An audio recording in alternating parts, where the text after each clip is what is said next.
everyone, and welcome to RezoCast episode 119. This is Lego, and I've got with me Hove, Triton, Wilson, and Marcus. How's it going, everyone? Marcus, it's been a while. How's your week been, man? My week's good. It's just been raining, which California needs, which is nice. Except to drive in. Although I've never driven in snow, so I can't really complain too much, I guess. We got snow. Come on, Wilson's getting 12 feet tonight. Come get to Wilson's house. It may have been an exaggeration. Wilson said he was getting 12 inches tonight, which I'm assuming has to do Both with are true. sand. Wow. And so Both are true. Yeah. It's not me.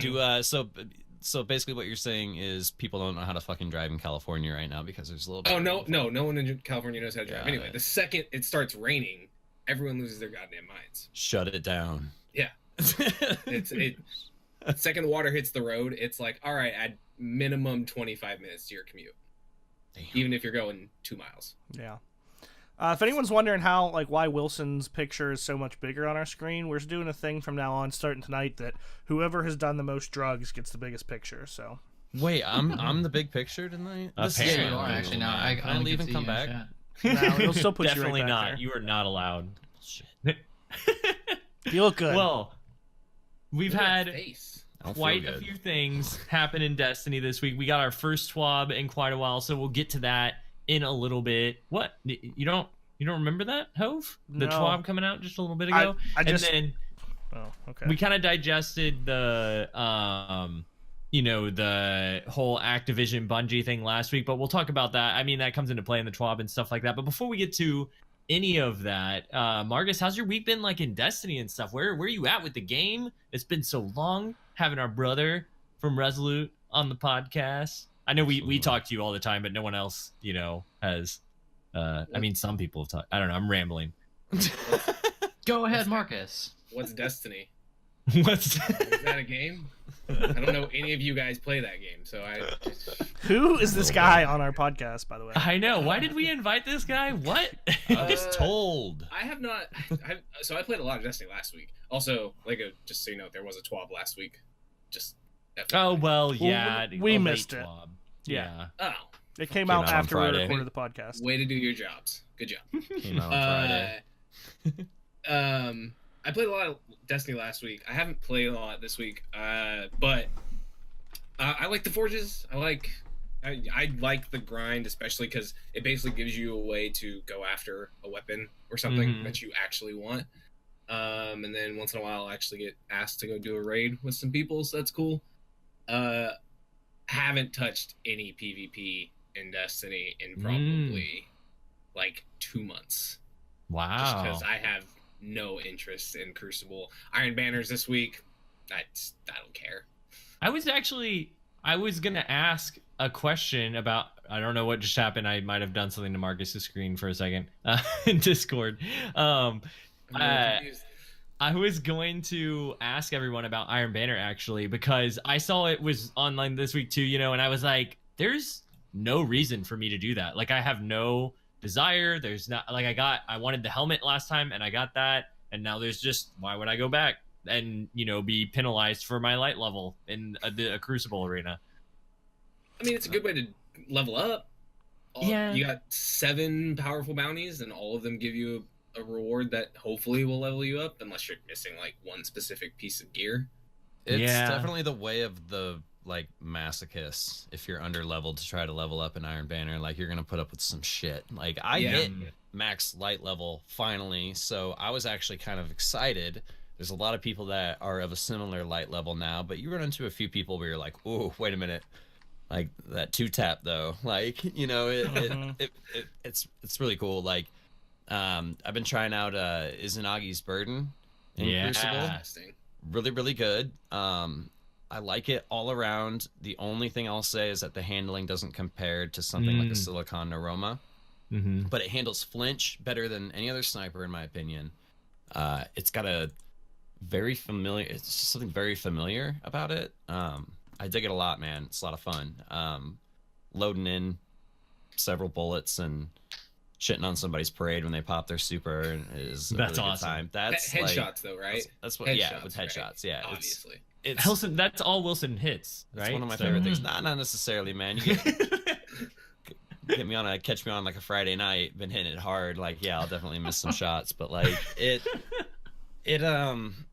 yeah, there's just something very familiar about it. I don't want to quite say like D1 sniper because it doesn't quite feel like it. I don't know. There's just something about the stickiness, the way it seems to handle flinch a lot better than most snipers, and yeah, it feels good. So if you can get the rare bounty, I would say it's definitely worth the grind. Hey, tell me a little bit about, I'm sure a lot of people who listen to this cast probably know, but getting that weapon, where does the rare bounty fall in that? Is that like a part of the quest step, or is that how it starts? Yes, that's like a part of the quest step. And to get the rare bounty, it's like a rare drop from from doing her daily bounties, right? Yeah. You turn in her daily bounties, and then one has a chance to pop once you turn one in. So and it could be if I got one, should I just hold on to it? Yes. Okay. Yeah. Because I just had expire one in like me. 2 weeks.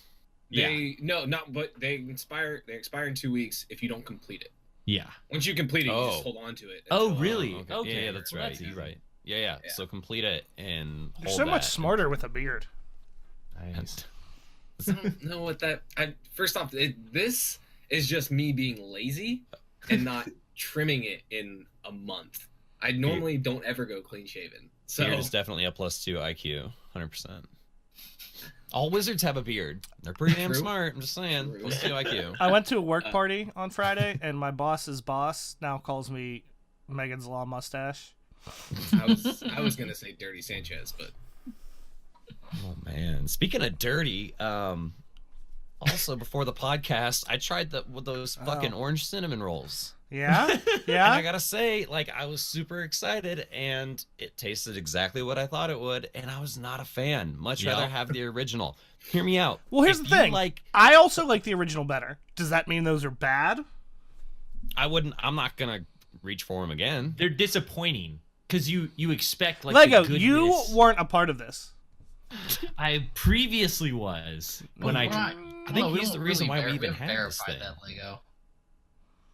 Yeah, I mean, you like, say dude, you were a part of it, but we don't know if they were homemade or Pillsbury. You just walked into the kitchen and they were there. I'm That's all like we know. 80% sure. Oh, it was 100% 85% sure it was Pillsbury. it wasn't a control Alright. group. It wasn't a control group. Like there was no control. that was gonna be my question though. So you make it sound like you wouldn't go out and buy them again to make them yourself, but if you walked into someone's kitchen and they were there. No, not even that. All the okay. weed in the world, and I don't think I would reach for another one again. Like, Wow. just Really? saying. Hear me Seems out a little though. Strong. If you like Flintstone's orange push-up pops so much that you feel that you need to have them on your cinnamon rolls, these are the cinnamon rolls for you. What about the Wow. What about creamsicles? Do you remember those? That's what yeah, I they're the mean, like, best. You Okay, thought it was so- dreamsicle. I kind of So thought that's of, what it tastes similar to that. if you maybe we've gone about this all wrong. Maybe we need to make Put them a on ice batch cream. and have half orange and half white, traditional, and maybe that's the dreamsicle thing I'm looking for. Like you need to buy both at the same time. No, you just feel like make it has make all- 2 batches and put half of the stuff on one batch and half of it the other stuff on that batch, so that they're split. Yeah, and I feel like it's a dreamsicle without the like white ice cream part. Like it's just all orange. Like it's dream and no sickle. Isn't that okay. anything that's just Wait. orange? Wait, is it- it's dream and no sickle? Or you- sickle and no The dream. white part. Are you all right? Either or. I mean, it's all orange. Is what I'm saying here, man. Train, that- what did you tried it too, didn't you? Yeah, I did. Well, first of all, let me say that like Wilson's ability to describe like variances of like orange flavored things is pretty uncanny. So there's Flintstone vitamin push-ups. I just like I got off and like just wandering my mind like when's the last time I've had one of those Flintstone push-ups? Had to be like 20 years or something like that. I want So, one now, actually. Yeah, no, now I'm really wanna try wanting it, that. yeah. So Had that's some last probably week. could easily be next week. So I mean, my wife made them, so she made like 6, and I'm like, well, I'm definitely not gonna eat 6, even if I like these things. So I ate one, and it's not bad. I mean, I probably wouldn't like request these over the original, but to Ho's point, it doesn't mean they're bad. My kids love them. Like, I think I only ate one. You know, my youngest son has eaten like 3. So good thing we didn't waste them. But they're okay. They weren't like bad. Like Lego, I feel like a week ago we'd have to recall the clip. Was just he was disgusted by them. Like, I mean, they're for our audio listeners. I ate like 98% of one, and here's the other one, and here's what I think of them. In the trash. I hope you could hear that. You have changed your opinion from the beginning of this to the end.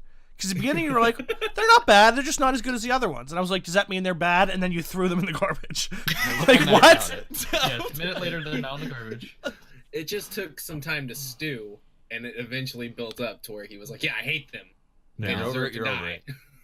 When you're over it, you're over it. I think this conversation right now is a prime example of why Lego completely skipped the Wilson, Triton, Hove, how were your week section of the podcast. I'm getting there. That was just a part of Wilson's week, you That know. was I part of actually all of our wanted weeks. It's a big to part. talk about a part of my week real quick because Marcus brought up the Crucible and how he hasn't been there, and I have kind of been avoiding it because I've been playing Destiny weekly, but I've turned into a PvE ritual of just trying to get, what is it, Jotun? Is that how you say the Yeah. Mega Man gun? Mhm. And because I do the powerful engrams from Ada every week just for a chance to get it, and then when I'm done, I'm like, well, that's it, I guess. And so this week I was like, okay, I'm just gonna go play some Crucible, just jump in some 6s and get kinetic kills for this rare Ada bounty, whatever. And I'm completing it, and I feel like I can't win. Like, not that I can't win the game, because last week I jump on Crucible and I completely slay everyone 5.0 soloing 6s, and I get a message at the end like, you need to stop playing this game, you're the reason Destiny's dead, and blah blah blah blah blah. And I was like, you're playing, I don't understand, nothing you're saying makes sense. And so I leave that guy, leave for the week, come back, play PvP this week, jump into a game of 6s solo, and I'm like experimenting with my new forge weapons, and I don't do very well. And then I get a trash message at the end saying, man, I guess Rezo standards have really lowered. Oh my gosh, you're so and I was like, where's my middle ground? Like, I shouldn't play if I'm good, I shouldn't play if I'm bad. Like, it just drives me. I just had to go like on a small rant about it, because I just feel like if everybody else is getting these messages too in the Crucible, like, no wonder people like don't want to like, why is the community toxic to each other whenever like we want more people in the Crucible, because it's more fun when there's more people to play with. Because that requires critical thinking that you just did. Oh. And I'm jealous, man. That's the kind of shit I live for. Yeah, in me Crucible, too. man. Yeah. It has been really toxicity. I have been enjoying getting messages again, but at the same time, I don't know. It's just like annoying to think about other people getting these messages. did you, I can as the just see them just podcast yelling at boss, each other. give the correct response to either of those? Oh yeah, hey, did you know that RezoCast has a podcast? I didn't send it to the first guy because I ended up having a super long went into exactly my rant right now with him, and it didn't end very well. And so I didn't want to throw the podcast name out there to him. But the other guy, sure. Should have thrown him a good old-fashioned voice message. Oh Voice no, message. that's my favorite to Be like- receive. Be like, Yeah. Yes. listen here, you little shit. Do you know who you're fucking with? No, I'm a 4-time movie of the week winner. No, I Also, would have 1v1 loved to me.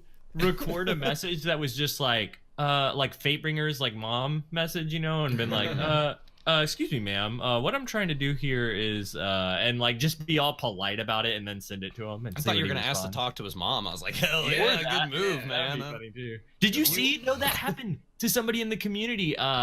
Who was it?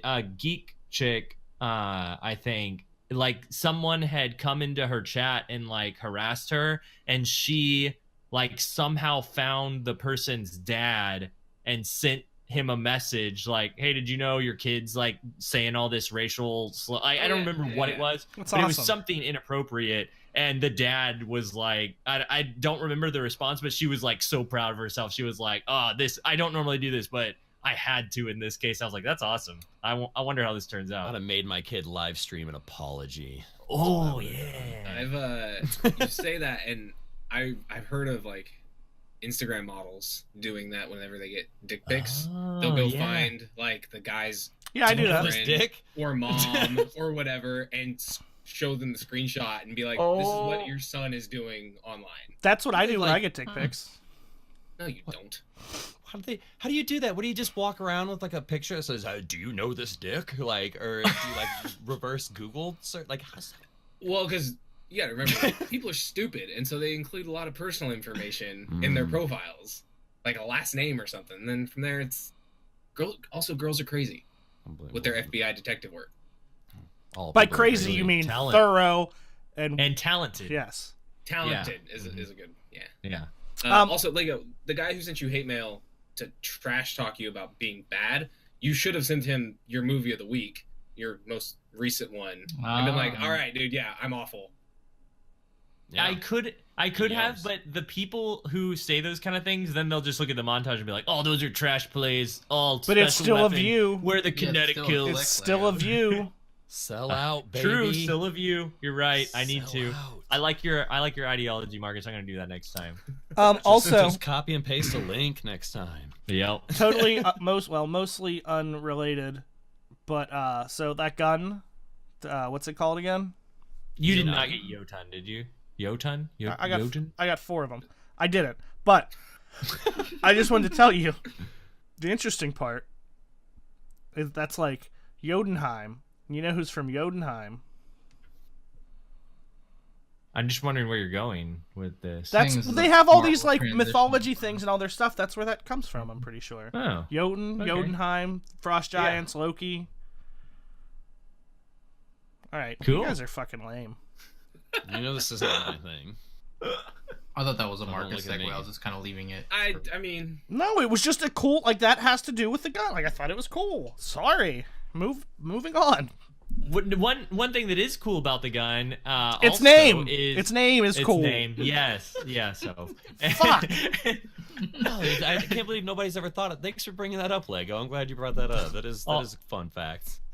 Also, there was some Reddit post that I thought was really cool about the gun, saying someone was like, whoever like designed this gun at Bungie, like, thank you, like this is the coolest gun I've ever used in Destiny. So it makes me really excited to get it because everybody's saying it feels amazing, and like some people are calling for it to be nerfed, but obviously it's really easy to dodge the tracking things. Like I've heard it's like if somebody is a strafer that it doesn't do very well against that player, but it's like a really fun and satisfying gun to use, I've heard. So this is all like me just talking about. I've just seen clips of it, and people who are talking about it are saying super positive stuff. So it makes me really excited to get my hands on it. No doubt. I have it. Haven't taken into PvP, but it just because I don't play Crucible. Yeah. But just even like using it in PvE, it's a lot of fun to use. Did you draw a giant dick? No, I didn't have the ammo. Get the ammo and draw a giant flaming penis. You'll win movie of the week for sure. All right. No, that's the you do that with the new raid exotic, the Anarchy. Yeah, that's the one. My bad. Yeah. I do like you can still draw a giant penis if you want. Marcus, you said it feels like good to use, like the gun itself, like it's fun. It's so anyone, I saw the Reddit post too about the guy saying like thank you for whoever made it. Also, there was another post somewhere on that page about someone pointing out how he's already seeing posts saying it's OP and it needs a nerf, blah blah blah. But it has a really slow charge time, which it doesn't get helped with by liquid coils. Right. And yeah, the tracking is not super aggressive. Like it'll curve. But if the second someone moves left or right too much, that projectile just flies right by them and does nothing. Yeah. But I mean, yeah, it's still cool because the explosion does a ton of damage. It does burn damage. So even if you like shoot it and hit someone's feet or hit it at their feet or whatever, you're still going to do a little bit of damage. But if they don't get directly hit by the projectile, it maybe takes their shield off at most. Yeah, it's cool to see another exotic come up that just feels really unique and like has that Destiny like really good sound and feel to it. Unlike, you know how we were talking about how Wave Splitter is just kind of like, it's super strong, but it isn't fun to use. And this is a gun that is strong to use, maybe not Wave Splitter strong, but it's like good. but it's still super fun to use and satisfying as well. I had fun using Wave Splitter in PvP. I don't know what. Oh, there we go. Our first opposite opinion. He's always wrong. Well, you played with Dewey. Dewey loved Wave Splitter. Did he? I don't think so. Yes. Yes, he pulled it out anytime he could. Has anyone noticed? Yeah. Are we still talking about Wave Splitter? Has anyone noticed how good Marcus sounds these days on the podcast? He is sounding good. Yeah. Why would that be, Hove? I don't know. Let's ask him if anything's changed with his audio setup. No, I still have a blue microphone, so nothing's really changed. You got a new blue microphone. Well, I mean, yeah, but it's still a blue microphone. That's the Just Yeti. the That's the quality Yeti that Nano. you can expect. The new Yeti Nano microphone. Oh, really? It is the Nano? Yeah. Nice. It is Nano. Nano. It's not called the Yano. I just apologies. Yeah, no, it replaced my blue snowball that I had. Oh, yeah. Which was probably, I don't know, 2.5, 3 years old. Yeah. It sounds Big great, upgrade. man. And it's good to hear. As you guys know, listening, our podcast is sponsored by Blue Microphones and Headphones. And so we're all using those products tonight. And if you like what you hear, you can get your own at bluemic.com using code RezoCast for 20% off. Pretty awesome. 20%. Twin. And they have a new, just released, new XLR mic that is around the same price as the Yeti. So you get a little That's better. pretty impressive. Yeah. Yeah. I think it's actually cheaper than the Yeti, right? Yeti's like $120. Yes. The Ember is $99.99. Oh, Yeah, it's awesome. XLR, which is Granted, it's good granted, sound. you'll need a mixer or the Icicle, which you can also get from yeah. Blue, but True. noticeable Hove, I quality. appreciate that segue. But how's your week? I don't want to talk about it now. What? You guys made fun of me. I didn't make About fun what? of you. Dude, I'm sorry about the cinnamon rolls, dude. I didn't know it was... No, my week's He's been pretty... hurt. Look, Marcus is so good. I forgot that was a thing, but he just put the Blue command in chat so that people could read it. Wow. He's the smartest. He made the command. I did make the command. Are you sure? 100%. Yeah, back when you streamed still. Mm. I'm streaming right other now. than today. Other than No, today. I mean more than once a week. No. Why don't you tell the audio Um, listeners where they can watch live real quick, Hove, while we're on that subject? You said you're streaming. What is your stream? Twitch.tv/Hove76 Sell it, baby. every Thursday night at 10 p.m. Eastern Y'all time. really should come hang out if you've been listening. I saw a few people that have been hanging out in chat recently that have joined because they listened to the podcast version and they just wanted to see what it was like. How do you know? live, Did and you really ask enjoyed them? it. No, Yeah, they said so afterwards, like in chat. And I it don't was really believe cool. anything you say to me anymore. Either that or they messaged or something. I don't remember exactly. My week's been pretty good. Like I said, we had our like post holiday because we're really like the holidays are the busiest time of the year for us at work. So like the Right. week after, we have a little like potluck lunch with like a gift secret Santa type of thing going on. You know? White elephant gift thing. No, I don't know what that is. Wait a minute. I'm kidding. I'm kidding. So yeah, we had that. That was fun. First thing, my boss's boss was like, "Brandon, what's up with that mustache?" And I'm trying to look as creepy as possible. What do you think? He said, "It's working." He was like, "If I ever see you out, I'm keeping my grandkids away from you."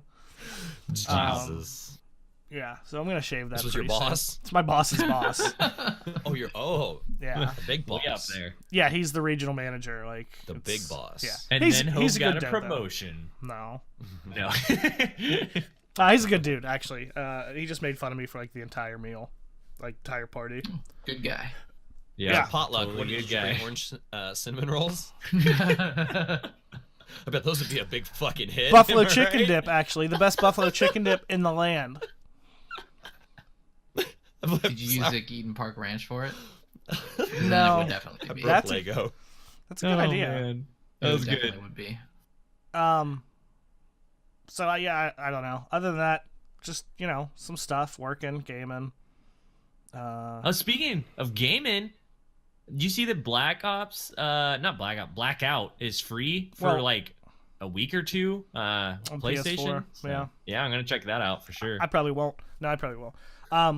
I woke up at like, we start this at 10 p.m. Eastern. I woke up at like 8:45 to Marcus like, Hove, like, and I was like, oh man, hi, and then I fell back asleep until like 9:57, and to Wilson going, hello, because nobody invited him like to the. No, tell him what I really said. That's really what you said. Yeah, but what did you say earlier? Hello. Fucking hello, you piece of shit. Where are you? Which is not what I said. I do curse like a sailor. Well, but I just felt like I felt was this worried. like That's to everyone you were not else. worried. He's nice to us. Your thoughts were, motherfucker, nobody's showing up again. What the fuck? Not nobody, just Tove. Oh. Ho's Sorry, official reply I- was, "I'm sweaty, but I'm coming." So I guess how they want to interpret How that did he one. spell that? How did he spell that? Shut up. the PG-13 way. Yeah, well, the You reason, going back, the reason that first happened, and it's actually really funny because it was the first episode before Wilson was a host. We had Marcus and Wilson on together, and I slept till like 2 minutes before the podcast until they got a hold of me, and I woke up and I like rushed over here, and I had been like, I guess it was hot in my room. It was in like the summer or something. I don't know. It was And midsummer. Wilson's like, "Are you all right? You're all like sweaty and your hair's a mess." And I was like, "I just woke up." So it's also, I cleaned up a little bit. My hair is a mess. That was but- one of my first thoughts too. Is when Wilson messaged me. He's like, "So, Hope fell asleep." I was like, "Yeah, This time or that time? this time." Oh. This time, Yeah, and I know. I was literally giving you 3 minutes before I was gonna message Marcus again. No, not message Marcus again, but the word again after I told him that you had fallen asleep. Because I did. It was twice tonight, even. Yeah. See, I didn't Well, know that. I was just referring to that The previous hot time. summer night Yeah. back in the day. I get home from work. And I hop on my computer, and I'm like, "Oh, Hove's in Discord. PUBG's open." It says. He's playing Oh, this PUBG, is the so I'm best like- part. And I'm like, "All right, cool. I'll hop in there." So hop in. Hove.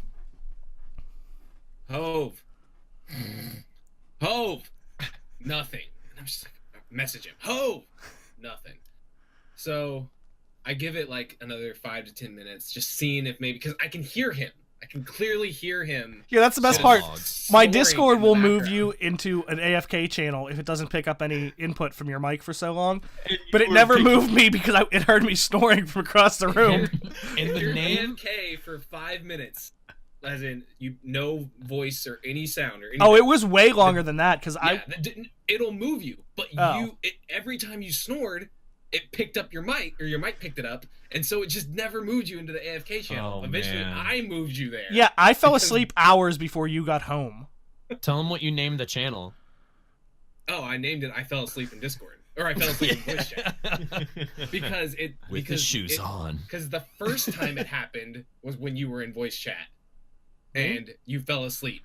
Wait, that And I was wasn't. like, okay. There's no way that was because of Yes. me. We're gonna Pretty sure. draw on you next time you fall asleep in Discord with your fucking shoes on. It's fine. Pretty sure. We're it gonna was you. draw on you. So I'm So- I'm pretty reliable. So, Hove, you haven't done too much gaming because of work stuff this week, or at least Destiny-wise, but Triton, have you jumped in much this week? Well, I mean, like my profile sound has very done a lot of promising. stuff, you know, it's actually no. Earlier on, not this week per se, but over the weekend, you know, Wilson and I did like 3 Shattered Throne runs together. I Before also that did day, 5. I did another one. Oh, so Wow.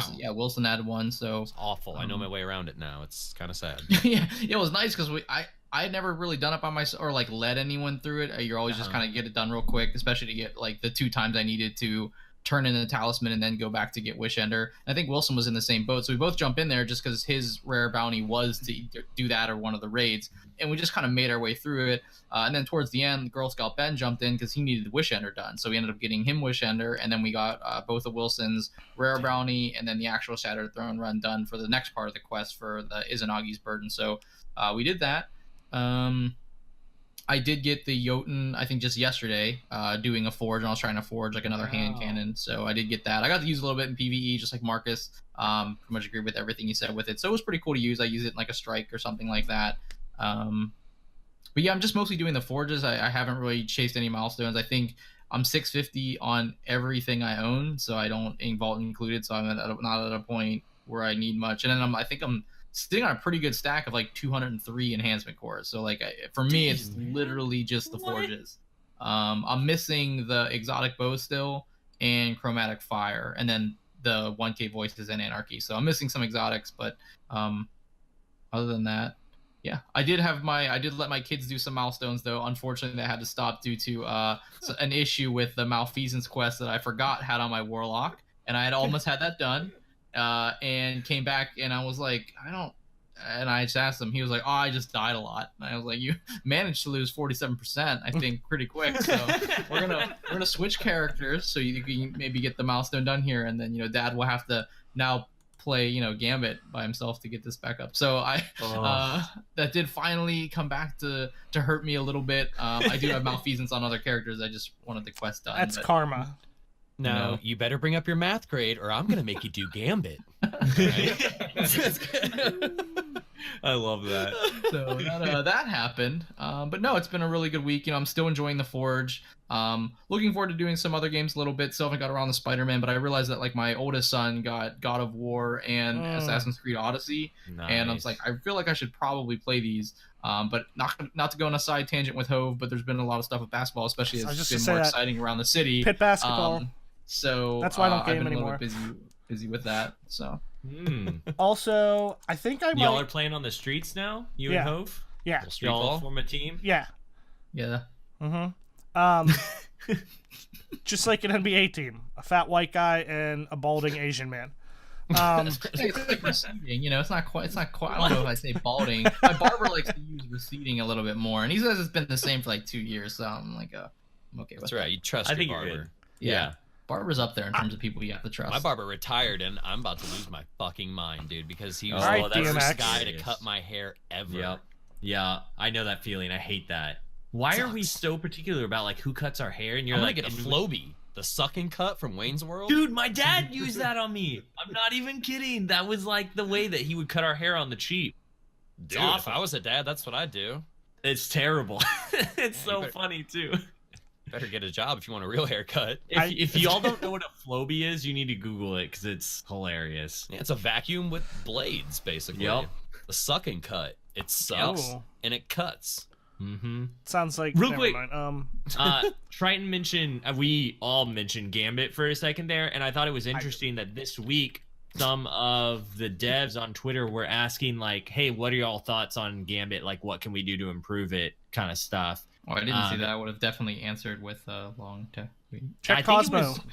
It was Cosmo or DMG. Cosmo, yeah. So I didn't go through and read all the feedback because I know how I feel about it. But it was cool to see them collecting, some various feedback, even on social media about it, because Lord knows there's a bunch on Reddit. Also, there's been another huge thing going on with the community this week. We've had a lot of players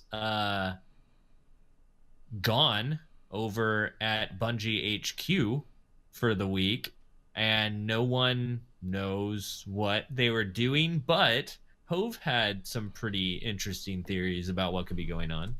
He's got a guy on the inside. Yeah, so we're officially entering Wilson's conspiracy corner here. 100%. Put your tinfoil hats on, boys and girls. All try orange cinnamon rolls. What? Am I supposed? What? Yeah, you lead the way here. Oh,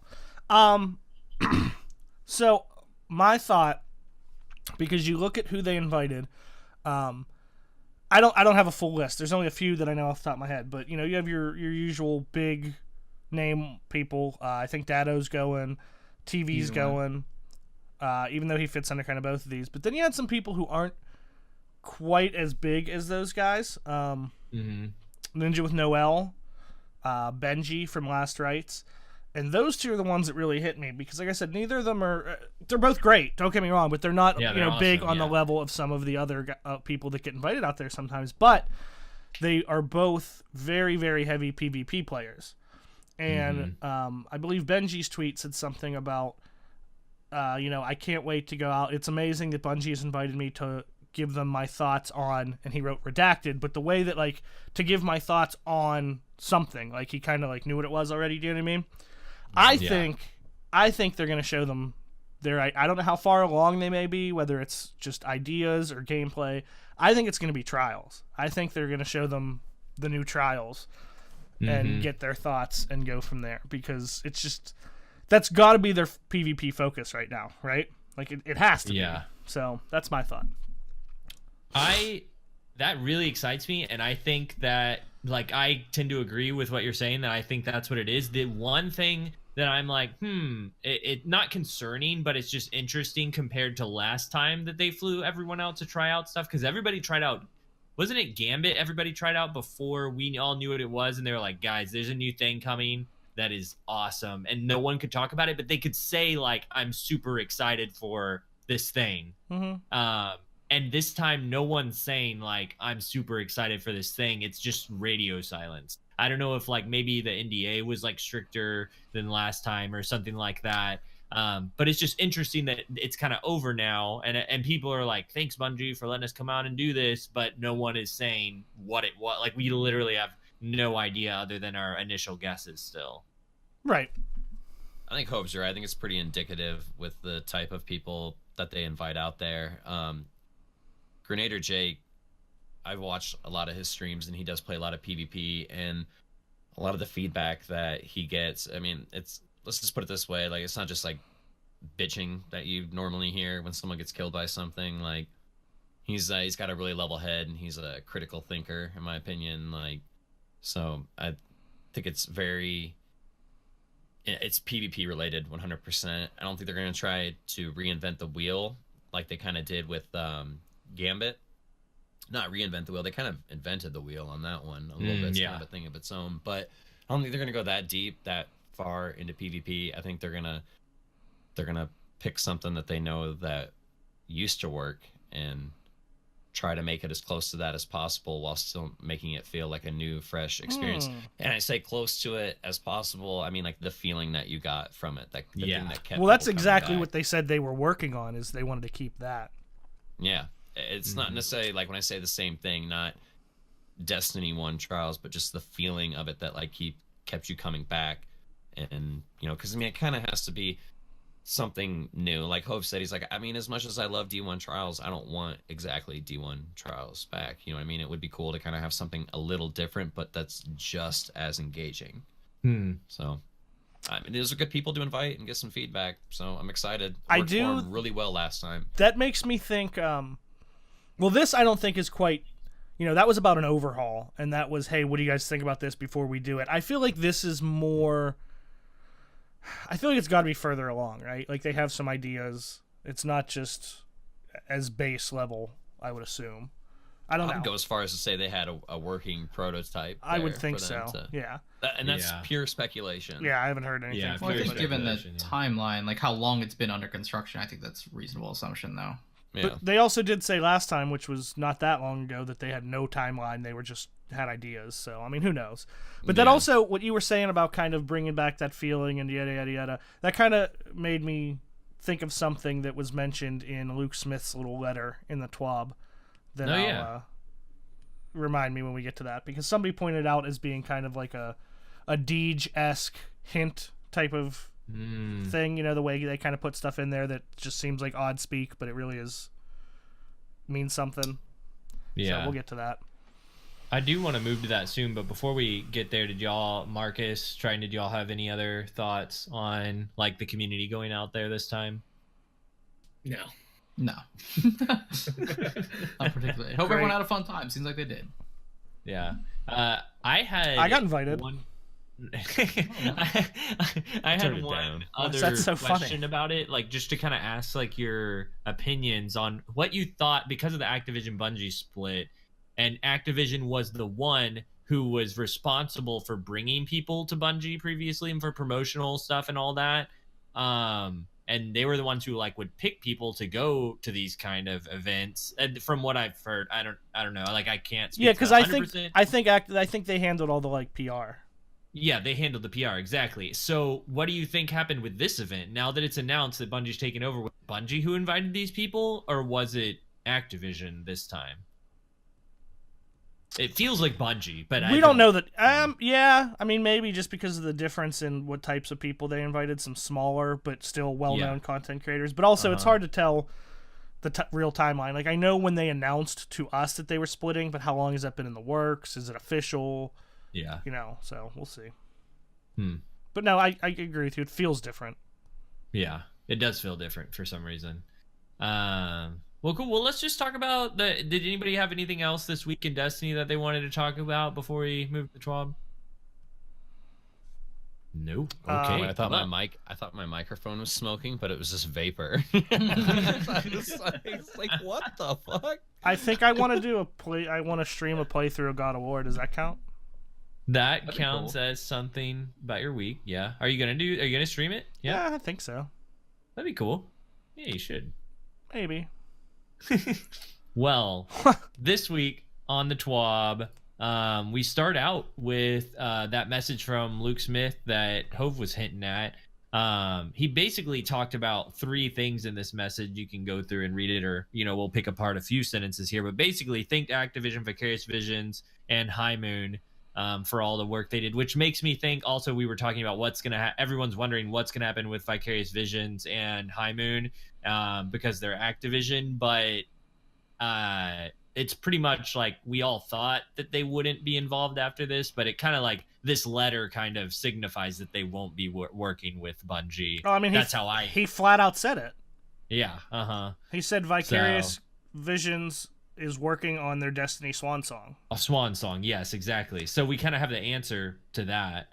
And then next up after that, he just talked about basically they want to make Black Armory fixes to some community responses. I thought it was interesting that the main thing that was talked about here was the power requirement just being too high for activity stuff, which was a problem at the beginning. It just wasn't, I guess, like the main thing about Black Armory to me. That is just the initial thing for Black Armory that a lot of people had concerns about. So I found that interesting. And then thirdly, he mentioned long-term, basically Bungie is committed to Destiny. Like a lot of people have speculated they got that other deal, like what was it, $100 million deal from some other company investment. And everyone's like, are they going to be making another game? Is the company going to be split? And he's like, hey, we're committed to Destiny. And the one thing, Hope, I know you're going to pick apart a sentence, but I wanted to pick apart one too. And so part of me hates doing this, but it's like also our job as podcasters to look at one-liners like this because I feel like, he's probably just writing a letter. But if there is some sort of thing in here, I thought it was interesting that he particularly mentions they're committed to Destiny. We created the universe and we hold its future entirely in our hands. The vast majority of the team is hard at work envisioning future experiences, enemies, and ways to play the Guardian you've been building since 2014. We're going to keep doing that. There's been a lot of talk with Bungie taking over and Activision not, having the helm that it'll be more like we wanted to see with D1 continuing the world building and like the map just getting bigger and the world getting bigger and focusing on the one game, that like focusing on the same Guardian you've been building since 2014 makes it feel more like that world building experience rather than a start over from D1 to D2. It makes it sound like the world's going to expand rather than reset to me. That's just kind of what I get out of that if I'm like super looking at the words that are spoken here. Show. Absolutely. Okay. Do you want me to? No, I thought so. I didn't know if anyone else was going to say anything, or well, I thought it was kind of like a Lego opened it with like you would have the next pick apart sentence. Well, so. it's not really that. But the thing I thought was most interesting about this whole thing is just, first of all, the timing of it and the very first sentence before it's even Luke's letter. One, we haven't really. I even remember us mentioning that we haven't heard from Luke Smith in a long time, right? Yeah, true. Now all of a sudden they split from Activision. They're at the helm of it themselves. He writes a letter out of nowhere, and his title is now Destiny Franchise Director, Luke Smith. Ah, yeah. So to me, it sounds like he's in charge of the whole shebang, right? Uh-huh. For a second, I thought it's made it sound like they had him held captive. You're like, he disappeared, and all of a sudden this letter showed up, and then whoa, easy. I mean, I'm just saying. But I haven't heard anything from him since the whole Better Devils thing. Pretty sure the last thing I heard from him was something about, oh, how do your umpteenth Better Devils? I'm like, where the hell did you go? I'm pretty sure most people assumed he was busy working on what either supposed to come up this fall or whatever the next installation of Destiny Right. is going to be Yeah. past Forsaken. Right. And But it was total radio silence for me. Yeah, and it's just like I said, the timing of it is very indicative, I think, of, because it was always creative director, right? And they kind of traded it back and forth. Like, I think it was design lead, wasn't it? Design lead when in D1 originally for Taken King. Maybe then, but like I that? think I want to say like D2, like Rise of Iron, Chris Barrett was the creative director. Then I want to say for D2, because they kind of traded back and forth. I'm pretty sure it was creative director was what they were both under. But for it to be, like I said, all of a sudden the timing of this shows back up after Bungie is now in charge, and it says Destiny franchise director, which to me says he's in charge of Destiny as a franchise now, right? Yeah. Oh, he been prepping for this. Who are you? He be prepping. Yeah. You know. No, I don't. I used to think I knew. I used to. Like someone that I used to know. Oh man. But that was the interesting thing to me, I thought. All right, yeah. But yeah, definitely sad that we were correct that Vicarious is no longer going to be a part Yeah, of I know. the I'm team. bummed about that too. Super sad. Because Warmind was so good. I loved Warmind when they came out and worked on that. There was so many good things in there. That was, I mean, that and Forsaken have been the best two parts of D2 in my mind. Yeah. Like, what was it? Warmind was a nice little like teaser of what was to come for Forsaken, and yeah, I feel like they handled it extremely well. And it's sad because I know people that work there, and it's kind of a bummer. So that was my first thought. Was like, oh, dude, this is awesome, and I was like, shit. Mm-hmm. Like this means somebody's gonna lose their job, or like not necessarily lose their job, but like. Well, there are people like in Activision losing their jobs. Well, you know what I mean. Yeah, just in general, when you see stuff like this, like at first, like I'm excited, and then I'm like, oh crap, this means people are losing their jobs. Like, yeah, it does suck. So there's a shitty side to it. But. On the small, bright silver lining side of things, does that mean anyone who previously was working at Vicarious on Destiny that we couldn't have on because of like NDA type of stuff can come on the podcast now? Not that I want inside information. I just like them and want to talk to them.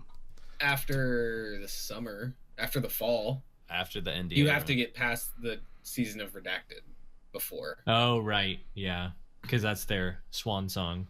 I really hope that everyone thinks like that there's going to be something in there and it's actually called Season of the Redacted and there's like no story, just all redacted. Did anybody else have any thoughts over the letter?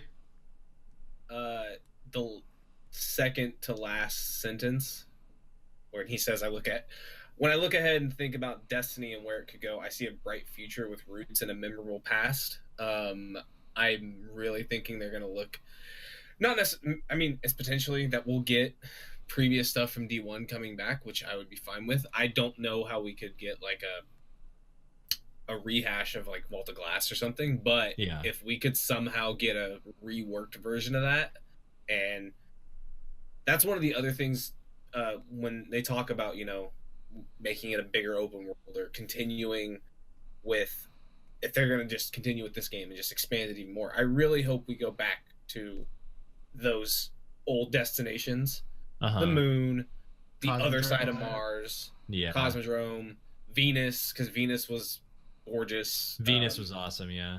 And I really hope we end up going back to those places and we see more things. Like when Warmind came out and we found out, oh, we're going back to Mars. Oh, that's awesome. Well, we're totally going to some polar opposite side of Mars that we have never been to before. So nothing was ever the same, Yeah. So I really hope that's kind of like a hint that like, oh yeah, we're looking at previous things that we did and we're seeing what people liked and we're going to try to bring that stuff forward in future expansions. Because I know we can always go further out. Like a lot of people are speculating we're going to end up back on the Dreadnought, because if you look at the spoilers for the final cutscene of their main campaign, we hit, what did we do? Where did we go first? Where was Curse of Osiris? We hit the light hit Mercury, the light hit Mars, the light hit the Reef, and then it hit Saturn, and then it went out past that. The And Dreadnought, that's- man, I feel like like a 7-year-old lost at Kmart in that place. Like, because apparently what we explored was like just a fraction. And like, I totally agree. It'd be cool to go back to old planets, new locations on those. Like, it'd be cool if like, I don't know, like the Amazon or something was like overrun with like a bunch of fallen or something like that. Like somewhere else on Earth to go, or like, be really cool. Some of those locations were really cool, and there was a lot of stuff going on there. So it's like, how many times can we go to a new location? It's like, we only got like so far during the golden age. You know what I mean? Like, I don't think we got out of our solar system like at all. So it's only inevitable that we're gonna have to go back to some of these old places. Quickly, the one thing actually, Marcus, the last sentence after that, I think, kind of goes with what you're saying. I think it even says that even more. Marcus said the part about, I see a bright future with roots in a memorable past. Not everything has been lost in the dark corners of time, which makes me feel like the same thing. People pointed at that on Reddit, and they're like, that I read Lost in Dark Corners of Time, and they're like, Vault of Glass. Yeah, because what does it say when you die in the Vault of Glass? It's you're lost in time, right? Like what is it when Lost you die to the from dark Atheon? Corners of time. It doesn't say corners of time, but it's very Or- similar to that, isn't it? Or it also says Guardians make their own fate, which he referenced after they broke up with Activision. Just saying. It's Yeah, but another I Vault think of Glass. I don't think that. Just saying. Yeah. Here's the Another thing. Vault of Glass. I Conspiracy don't. corner. I Put your hat don't on. think I would actually be kind of upset if that was one of the first things they did, because we already had concerns about they're cutting 2 smaller studios out. They're gonna have less people working on things, less funding, and the first thing we're gonna do is bring back old content. I don't know. I wouldn't. If they go ahead, Marcus. I was just gonna say, I don't think that's gonna be the first thing they do. I think they already have something planned for the coming fall, and it's gonna be something that has to do with whatever those triangles were. Those triangle Doritos. ships. Space Yeah. Doritos. No, 3D Doritos. Yes. Oh, Yeah, what don't are make me they? Are think they about officially those. called 3D Doritos, or are they called like? Yes, shape- officially. They were They're Dorito official. 3D. Yeah, in the lore, okay. it says Doritos 3D snacks came But- and wrecked the Traveler with like massive But, heartburn. we have those ships out there, and then most people theorize we're gonna end up dealing with Savathun. Who We is- are. Yeah. Yeah, I saw that So shit a couple that's times. probably the next step, which that'd would be be so what's going to exciting. happen in the fall. And then who knows after that. So then, yeah, maybe after that, then we deal with previous stuff from like D1. And Marcus we just got all this mentioned stuff what I from- thought go ahead. we would do, or no, I'm sorry, Wilson meant when he mentioned lore. So when some of those sentences as you guys were reading them, because I did read the TWA, but I didn't like hang on anything or anything like, or didn't like really map out like beyond just cursory read. But I really feel like Bungie, when they went about things, really was passionate about story. They were passionate about lore. They were really passionate about like weaving the universe around our experience. Where I think most people view Activision as we need to make money, we need to make deadlines, we need to do things that like people will repeatedly do and repeatedly pay for. So if you look at Lost in the Dark Corners of Time, maybe that's referencing story elements. So I think to Marcus's point, maybe we revisit some of these places, but maybe they're now able to weave in more narrative that we wanted to see and Yeah. things that we wanted to experience. So from a design standpoint, and to Hope's point, there's not as many people working on this anymore, but those things pretty much already exist. But weaving in a narrative and doing something a little bit different, even when they've done it in the past, whether you run a level backwards or something like that and you have a whole new perspective, is possible with maybe some narrative or some other storytelling, which is something that I always feel they're very passionate about. And I always feel like when narrative misses or when we don't feel like there's a great story, that Bungie seemed to be like, well, we're disappointed in that too, guys. It's not just that we wanted to just push this all out on you. So I think that's a possibility. I would love to go back to those areas and maybe you find out more that we didn't find out the first time, kind of packaged in a different way. So that would be cool to me. So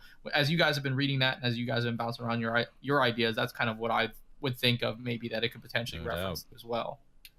No You doubt. you just said all that, and the first thing I thought of was how dirty they did Saint 14, basically just having his grave show up in Curse of Osiris, and it's like, come on, man, this guy was a badass. Couldn't- This is- Maybe you just should have been a Titan. He's a dead Couldn't badass, though. technically, I, You should've skated a I little don't harder, know bro. as much about the lore, so I could be totally off He on this. clearly But didn't couldn't play on technically PC. that just be one reality in which he's dead, and really like what the Drifter says? Because sometimes he has a line in Gambit where he's like, "They say he's dead, but I don't believe it," or something like that. I don't buy it. And According it's to like a lot of the big lore even if you've nuts, seen it, you're like, according to a lot of the big lore nuts, they all pretty much think he's dead. But doesn't mean that they won't go back on the lore at any time, anything like that. And like when I say like it'd be cool to go back to some of these old places, like I don't want to fight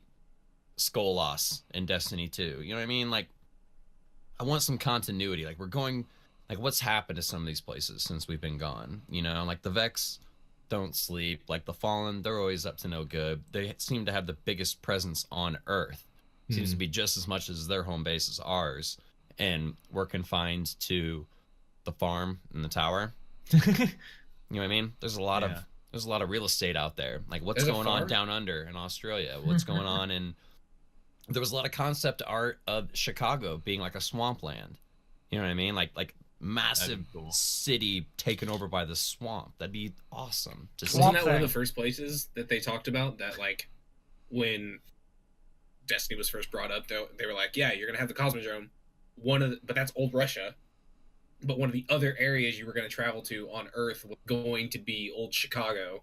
Wasn't that where the interesting Aldrin wasn't like all those clips and stuff when he was in? That's what I was just going to bring up. Backdrop to those things. People, that's the way I took it. People also are theorizing that like that clip originally back from D1 where Aldrin runs into our Guardian in the Cosmodrome, or him, and he's known as the Crow at that point. That Bungie might be coming full circle to reuse that clip. Mm-hmm. That would be awesome.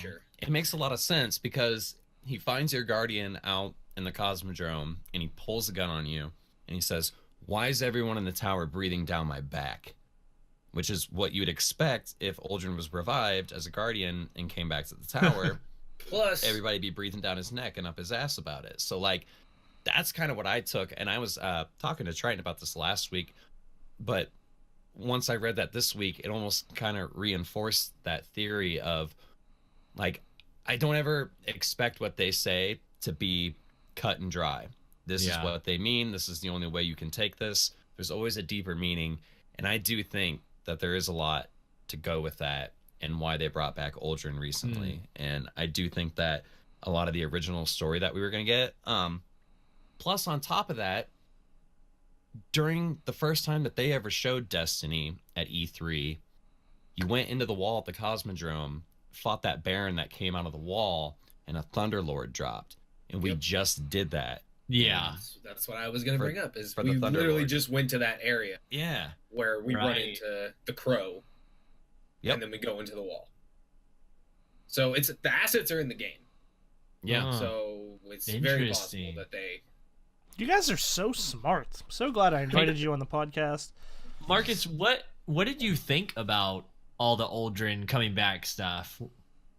I thought it was awesome. I messaged Wilson immediately and was like, I don't know if you want to see this cutscene, but there's a big spoiler out right now, and it's dope.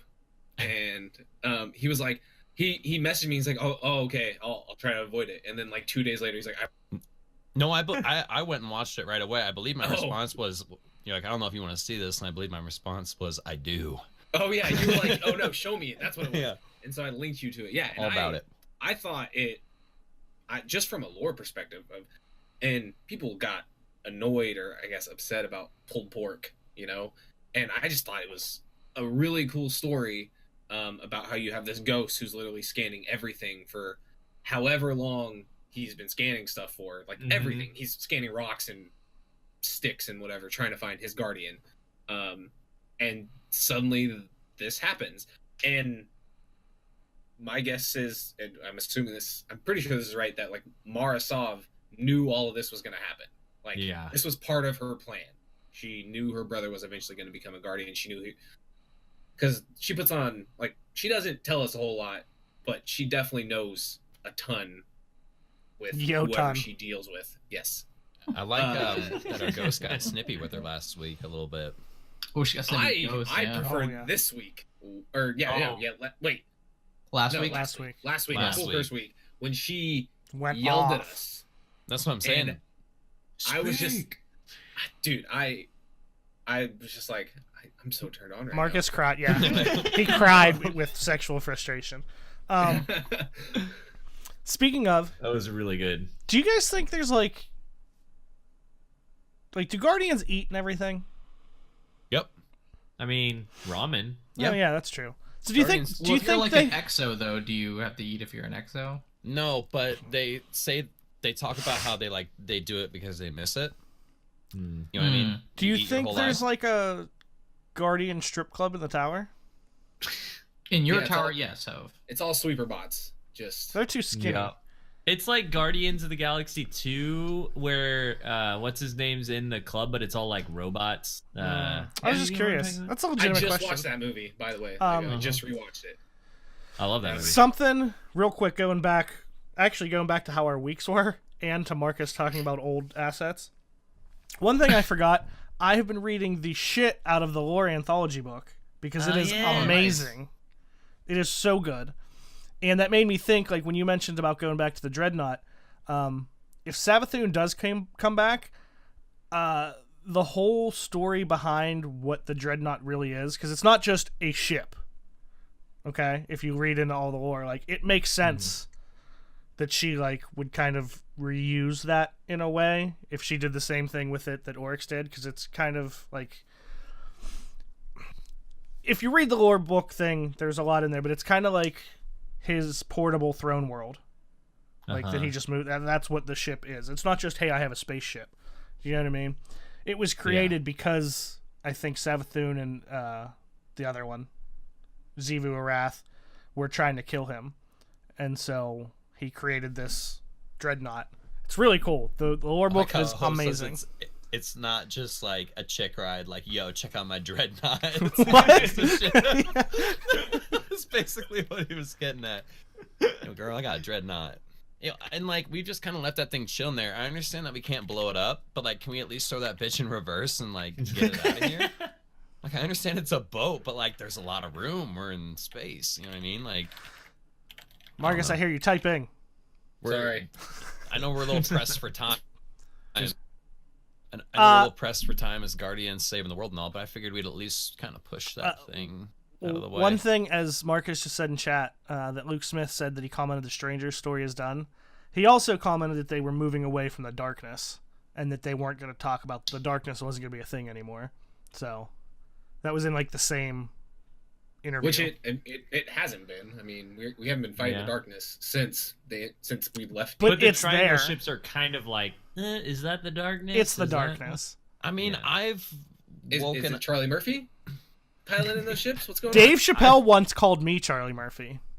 I mean, they're allowed to change their I mind. swear to God, that happened. It's a true story, 100%. I know. They're allowed to change their mind. I mean, like in the same review of the cinnamon rolls, I went from they're all right to I'm throwing them in the trash. Yeah. Like, you're allowed to change your mind, you know? Like, they may very well be like, shit, it's time to revisit this. Like, It's like, you know, your second Better Devils could matter, or maybe it won't, and then it will. I don't know. yeah. And then I'll just disappear. We could only. I'm fine with the darkness being done and then moving on to something else.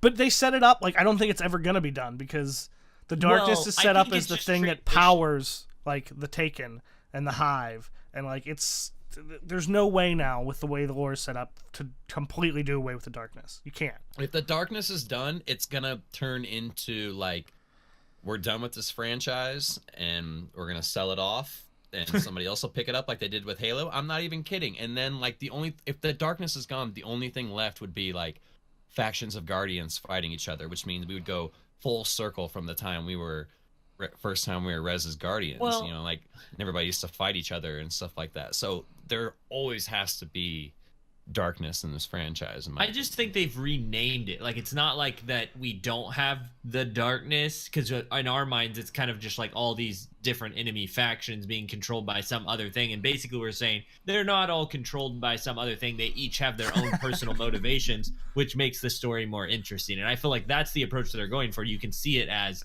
the darkness, or you can see it as you know, like the fallen, not the fallen, but the Scorn have other motivations behind them than just the darkness. They're like giving them a motivation other than just Right. generically saying the darkness. Which that's where I'm at with as well, Lego. Like the darkness. I mean, I get that, Wilson. I totally agree. Like you have to have obviously some type of opposition, but I think like going into the motives of the enemies, that like maybe your guardian decides more that what the fallen stand for is more valuable than what the hive stand for, or something like that. I think introducing choice to some degree would be cool. And I know we don't want to get too far down a rabbit hole of necessarily like what we want introduced into a game per se, but I mean, I think when they kind of explore those and with a little bit more depth, it adds more to the game to me. So like if you don't like, everyone speculates that maybe the fallen, I think, well, not everyone, but I've heard people speculate that the fallen may have had the light at some point and now they're trying to chase it back. So like that would be kind of cool to explore. Yeah, the Elixni is what they were called. That would make some sense to like maybe explore that storyline. So you're not necessarily maybe going against them, but it kind of adds another dynamic to an enemy that you basically only just know is like shooting them. So I think if they went in that direction, I think it kind of adds a little bit more weight to your purpose of why you're even being a guardian. Because as of right now, you just kind of just do whatever. And I think introducing choice a little bit would allow for it to be more, one, personable, and then two, also kind of add some layers to things beyond just. I think if I had to say like enemies that have layers, I think I'd only think of maybe just from the lore people throw out there, just the hive, because they just keep throwing out different things, and there's always like ties into this or the Taken. So to have more layers with like the fallen, like characters like the spider, something like that, I think would be cool. I kind of like the mystery of it though, man. Like I'm always that person that like loves the movie when nobody knows what the hell is going on, and then as soon as you figure out the plot, I'm like, this is lame. You want a mystery box? J.J. Abrams fan over here. I'm a mystery guy. I remember when Forsaken first dropped. I think Wilson, you and I were talking about it or playing together or something, but you were so stoked to be able to team up with the Fallen. Oh yeah, that was and then yeah, and then that kind of like was gone after 2 missions until like the final story mission before that allows you to kill Aldrin or whatever. It's like then you kind of team up with them again. It would have been cool to have more of that where you do more missions where you're teaming up with them. And I understand they're AI, it's whatever, but like imagine if there was a mission where Spider's like, hey, by the way, here's a walker, go ahead and control that and take it somewhere, and he drops it for you and you have to clear out an area with it. Like that would have been be cool. More stuff like that where you're definitely interacting with other factions. I don't want a Fallout 4 situation where there's 5 different factions and you got to pick which one you want to deal with and you constantly do stuff for them. But it would be cool to definitely like help out or team up with the Elixni, or maybe you team up with the Cabal. Maybe you find obviously you're not going to team up with the Taken because they're light suckers. Yeah, they're the worst. Yeah, the worst. The worst of the worst. Yeah, I want more of those like little hedgehog fallen, the guys with all the little spikes running around. Boys. Can we get like a hedgehog walker with spikes on it? You think? 100%. I don't see why not. That'd be cool. I'm down. I'd be down for that. And it gave me the reason why I liked it so much was it gave me that what was Halo it? vibe. Was it Halo 2 that you teamed up with? Like the Arbiter and those you play as the Arbiter. Well, you play as the Arbiter, but eventually it's like your factions are kind of working together for the greater good or whatever. Like that was kind of the vibe that I got from it, and totally down for that. But yeah, nobody wants to team up with the Taken. Ugh.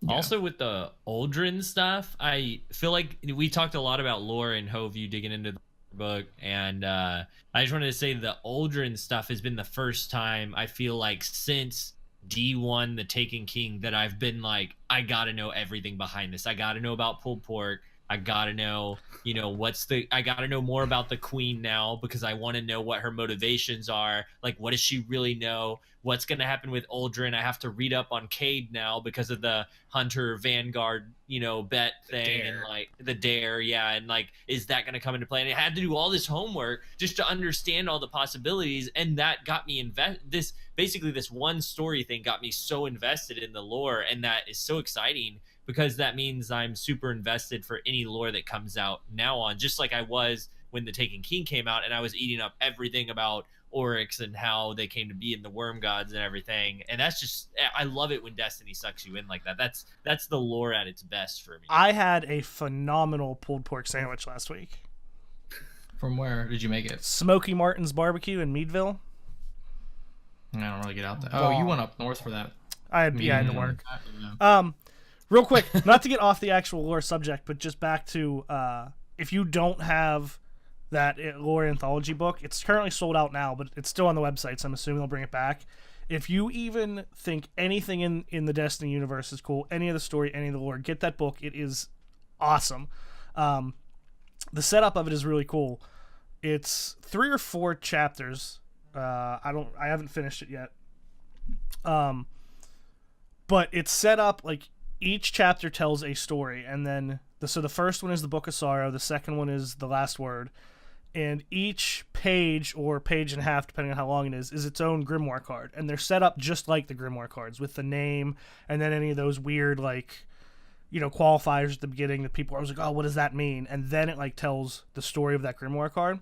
So you still get to see like each grimoire card, but then they're put in order so that they do read like a chronological story, even though they might go back and forth from like Savathun's perspective to Oryx's perspective to just a general like narrator perspective, but you can just read straight through like it's a story. I finished the Book of Sorrow chapter. I finished the Last Word chapter. I forget what the 3rd chapter is. That's what I'm on right now. But it's really, really good. I mean, it's exactly what I was hoping it would be. You know, it's not just like, hey, we wrote a story that tells the story of the lore. It is the grimoire cards put together so that it reads like a story. It's fantastic, really cool. And I hope they keep making another one. And it's also really cool. Sorry. At the beginning, there's a foreword that's all about like falling in love with the lore and how it's a community effort to learn it and blah blah blah. And then it's signed a fellow Guardian, which I thought was really awesome because that's very obviously that's Mylan, right? Because he's the one that went out there and worked on that. So I thought that was really cool too. It was really awesome, yeah. I was just going to ask Marcus if you got it, because I know you're super into lore, so I was wondering if you got the book as well. Yeah, it's sitting on my bookshelf right now. Do you love it just as much? I haven't read it yet. No, I'm almost done. It's 126 pages or so, and I'm impressed with how long it is. Yeah. Yeah. You need a book. Yeah, you are, Lego. I gotta take it with me to work. Clip it. I do want to point out, Matt Grundy said in chat that Mylan said that the book was published by Blizzard. So. That's interesting. Yeah, it does say that. Yeah, on the you're right. Page for it. So on the store. That's another thing. Who knows? But if it's that popular and people have always wanted the lore, I gotta feel like the Bungie folks are gonna be like, we got to do this again, right? Yeah, I think so. I think they've got to follow up, especially with how interesting getting now between all the different factions I was just talking about. And there's so much, like, you know, that there's just so many races and so many things that, you know, we were talking about the darkness and how that can be generalized into different factions, but there's just a lot of things at stake in the Destiny universe. They've built a whole world. Yeah. So there's just so much story to tell. This 120 some page, like, large book tells you like 3 stories. I mean, there's still so much that you can do. 120 pages. That's some heavy reading for you, Hove, huh?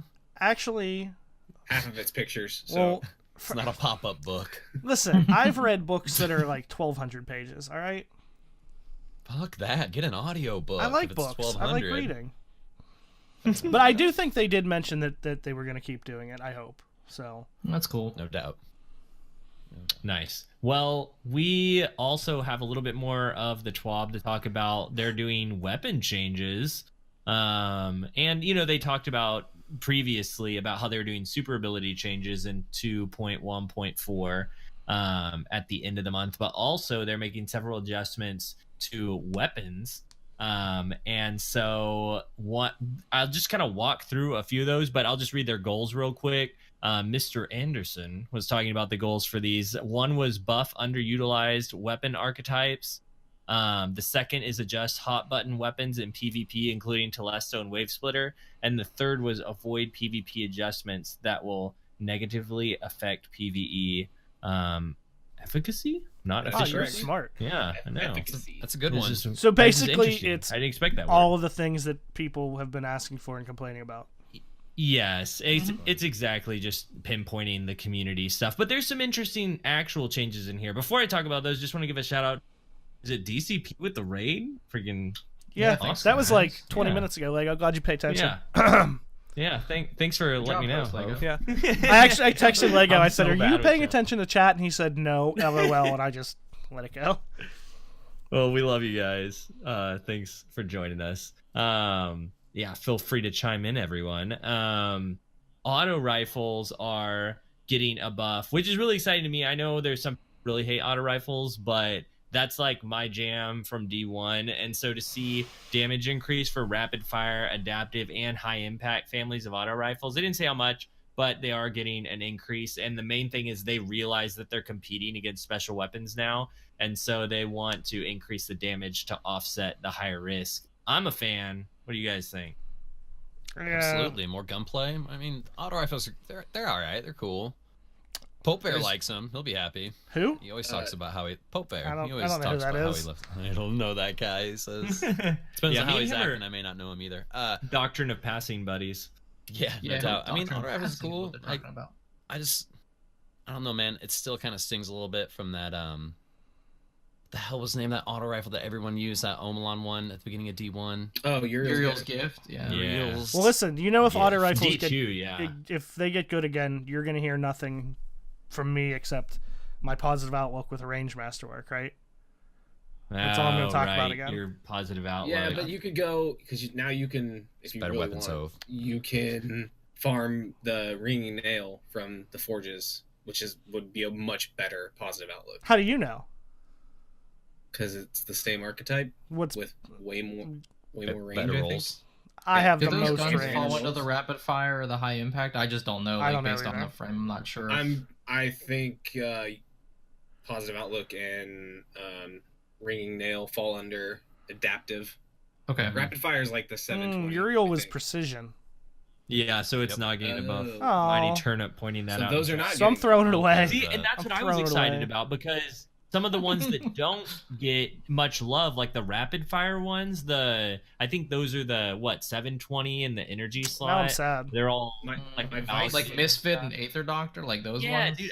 Those guns are like really cool, but not as usable. I feel like, and so it'll be fun to use some guns that feel really good, but don't actually hit very hard. as long as I can get a God Ruled Valkadon, I'll be happy because I love the Vice. That's my What was- motto. Yeah, in the bed. Vice auto rifles, they look so cool and they What sound was- good. What was that 720 from Dead Orbit?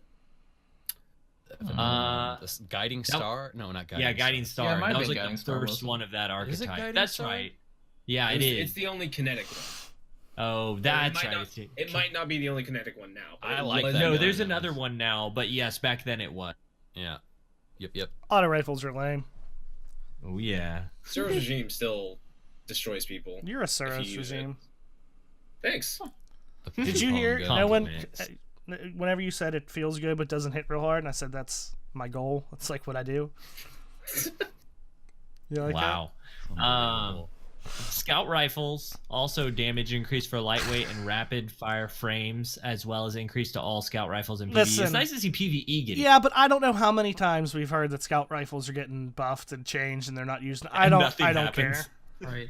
And they even put that in there, like at the end, they're like, they caveat with like, well, we can't buff them too much because, you know, the fact that you get to shoot this from long distance, it's its main primary perk, like that kind of verbiage. So you're like, well, okay, so in PvE, these will get a little bit better. I mean, Have you used a scout rifle on a on multi-tool? Yeah. Yes. No, the map that the super huge map that everybody complains about, they don't really like very much. First light. Like not eternity. First light. It's not. Not- The other It's one that's out D2. there. Eternity. It's Is it eternity, a- right? is it eternity? The one that I mean, looks you like could use anything there Equinox. though against people that just like camp Equinox. around. Yeah. So- okay. I thought eternity Equinox. was If someone's using a scout on that, they are deadly. It's Jade Rabbit on that map is disgusting. It's so good. So if the maps were right, that all would be true. But I Right. feel like because of the way PvP is right now, it's like, yeah, whatever changes you make, it's gonna be kind of let's Unless we Even- make the map bigger. Yeah. Even the whatever the redone not burning shrine, Bannerfall, whatever the name of that map is now.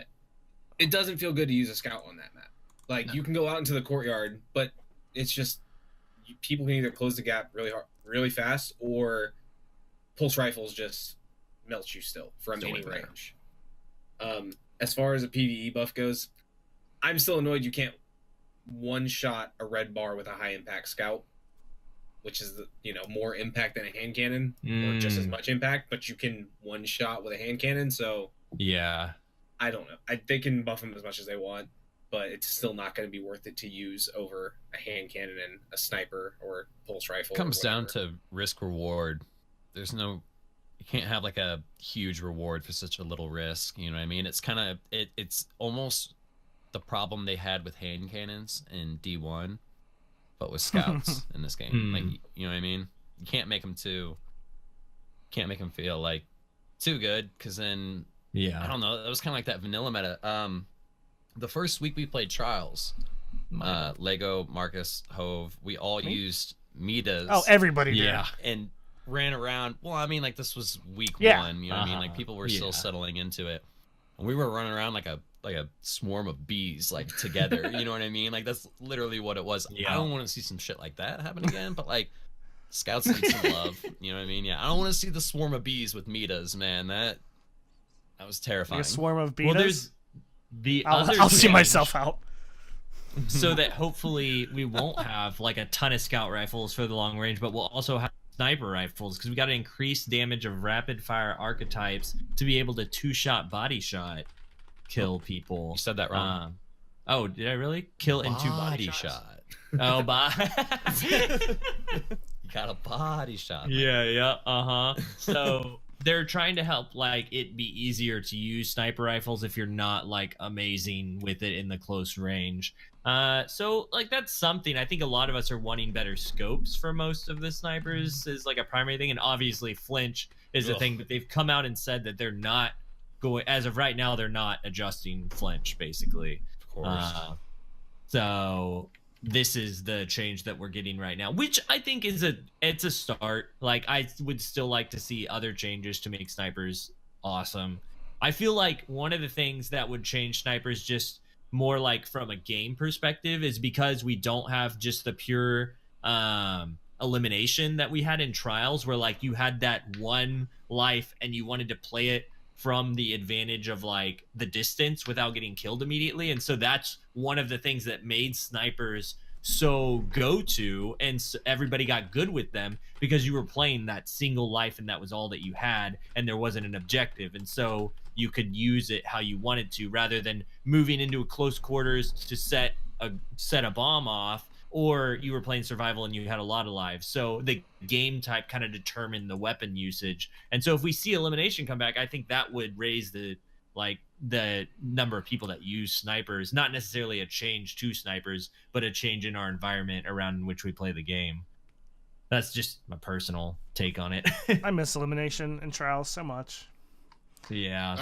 Granted, skirmish. if they brought it, so do I. I loved skirmish. But granted, even if they did bring it back exactly the same, it wouldn't feel as exciting as it did when it first came out. But man, I don't know how they're gonna do it, if they're gonna do it. But if I can get the feeling back that we got playing Trials when it was new, I will be the happiest person ever. That was the absolute best. Yeah. The only thing that bothers me about snipers, which I mean, it's cool, they're making rapid fire frames 2-shot body shot, but there's no way to fix it, because you can't fix it without messing up the rest of the economy. It sucks only having 2 shots in your sniper, because your job is to kill someone from range. And so if you kill someone from range and they drop special, you can't get it.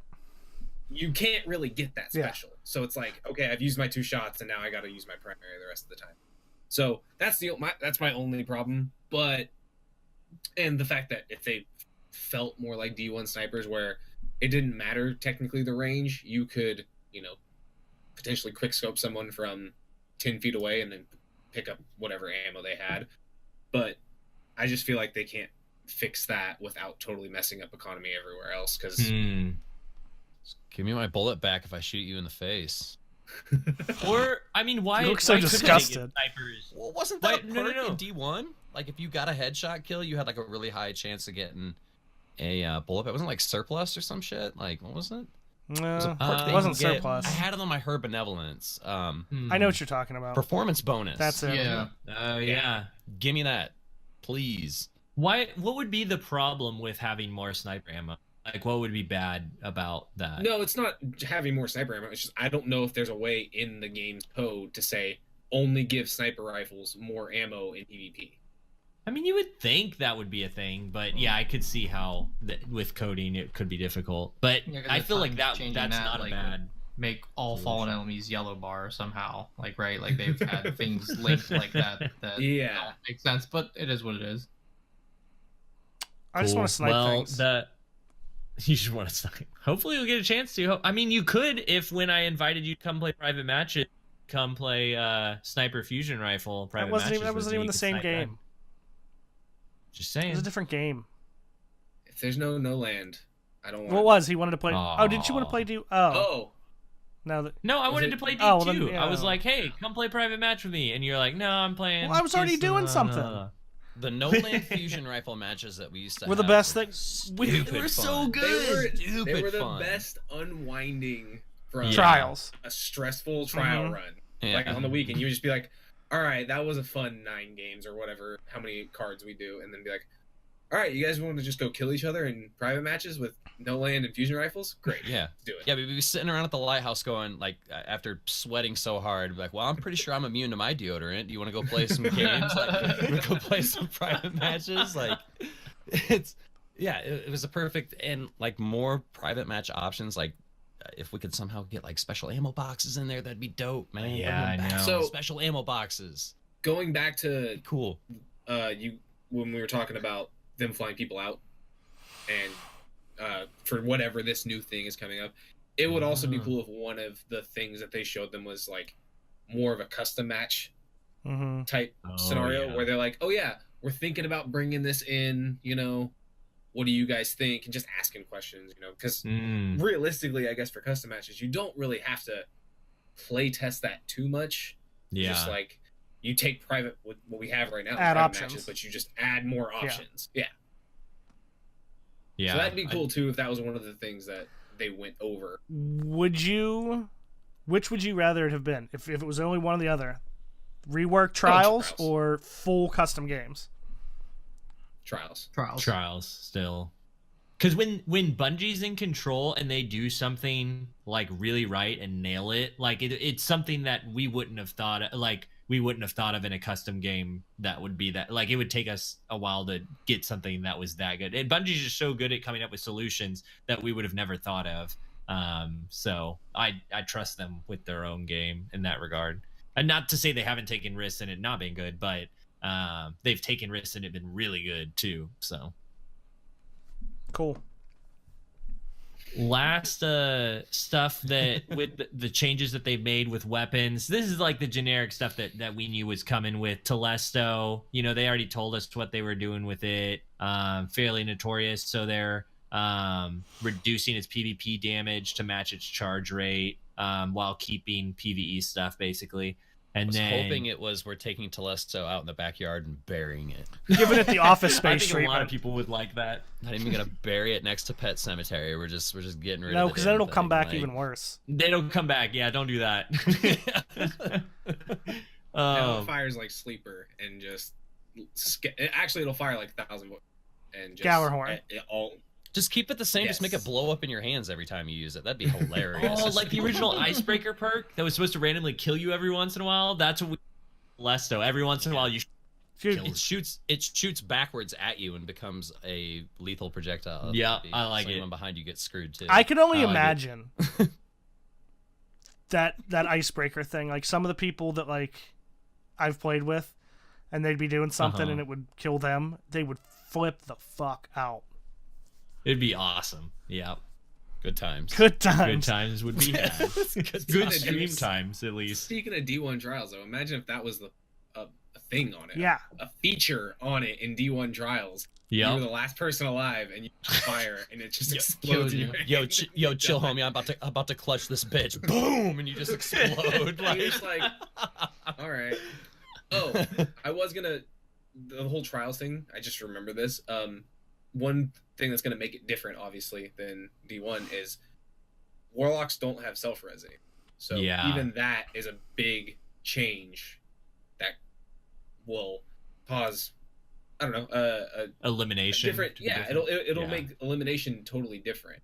And you don't really have dots in this game. Yeah, you have the Le Monarch, and you have some like incendiary nades or whatever. Yeah. But you don't really have dots either for Firebolt, where you can just toss them around the corner and wait for your enemy to... Stickies don't one shot, so like Trials now, and we saw it at the beginning of D2. It would totally be a different game mode already. I'm so curious what that would even be like, because we haven't experienced true elimination in D2 yet, and we haven't even really experienced trials, because when we had trials previously, there was no radar, right? And we had was trials no radar, or was that just in comp? D2? In D2, it was no radar. In D2, it was no radar, and it was 4v4, and It was stupid. It was either and there was countdown no or special survival. weapon. We didn't have the special Oh, weapons early that we on, started. that's right. Yeah, knowing the weapon now. changes. Yeah. Didn't Weapons. we have So we radar haven't and they took it experienced away and trials brought it without back? weapon changes. Not in trials. Not in trials. I wonder Yeah. what they will do though, because Marcus brought up a good point too, which I think with the lack of those things did lead to a lot of the team shooting that everybody Yep. hated. So how do you bring that back? Keeping all of the other things constant would be kind of interesting if they're not trying to like have that be a similar environment. I guess radar back, maybe not everyone has to stick together. I mean, those things could take care of themselves, but just off the top of my head at 11:47, I'm not sure exactly what it would feel like. Well, we haven't had trials since they made the weapon slot changes. Yep. Mm-hmm. So It'd we be have entirely no different. idea how it would Yeah. play right now. Nothing exposes the meta like trials. When you Yeah. dangle loot in front of people at the end, of, nothing exposes the meta, man. That's comp right now. High-end comp is like super meta, because there's this thing that you grind for, and every game matters so much. Because if you lose in high-end comp, you lose so many more points than you lose if you're on the bottom end. Yeah, but I don't think the that's going on in high-end competitive comp ranking. this season as much as it was last No. season. Some people are still after Luna. It's Oh, definitely that's right. You left. can still get not forgotten. Yeah, there's so, but like no, Yeah. I agree, Hope. I don't think there's near as much of it, because let's be real. The people who were gonna get they're not forgotten they're not forgotten last. That no, and this is why I think it's still true, Wilson, is because those people got it, but now they're doing recov accounts, yeah. and so it's still happening. Like the meta is super intense. Shout outs to Rhythm and Jova Rated. They stream free. Not Forgotten helps. Last time I checked, Rhythm was That's up to like pretty awesome. 50, 60 some.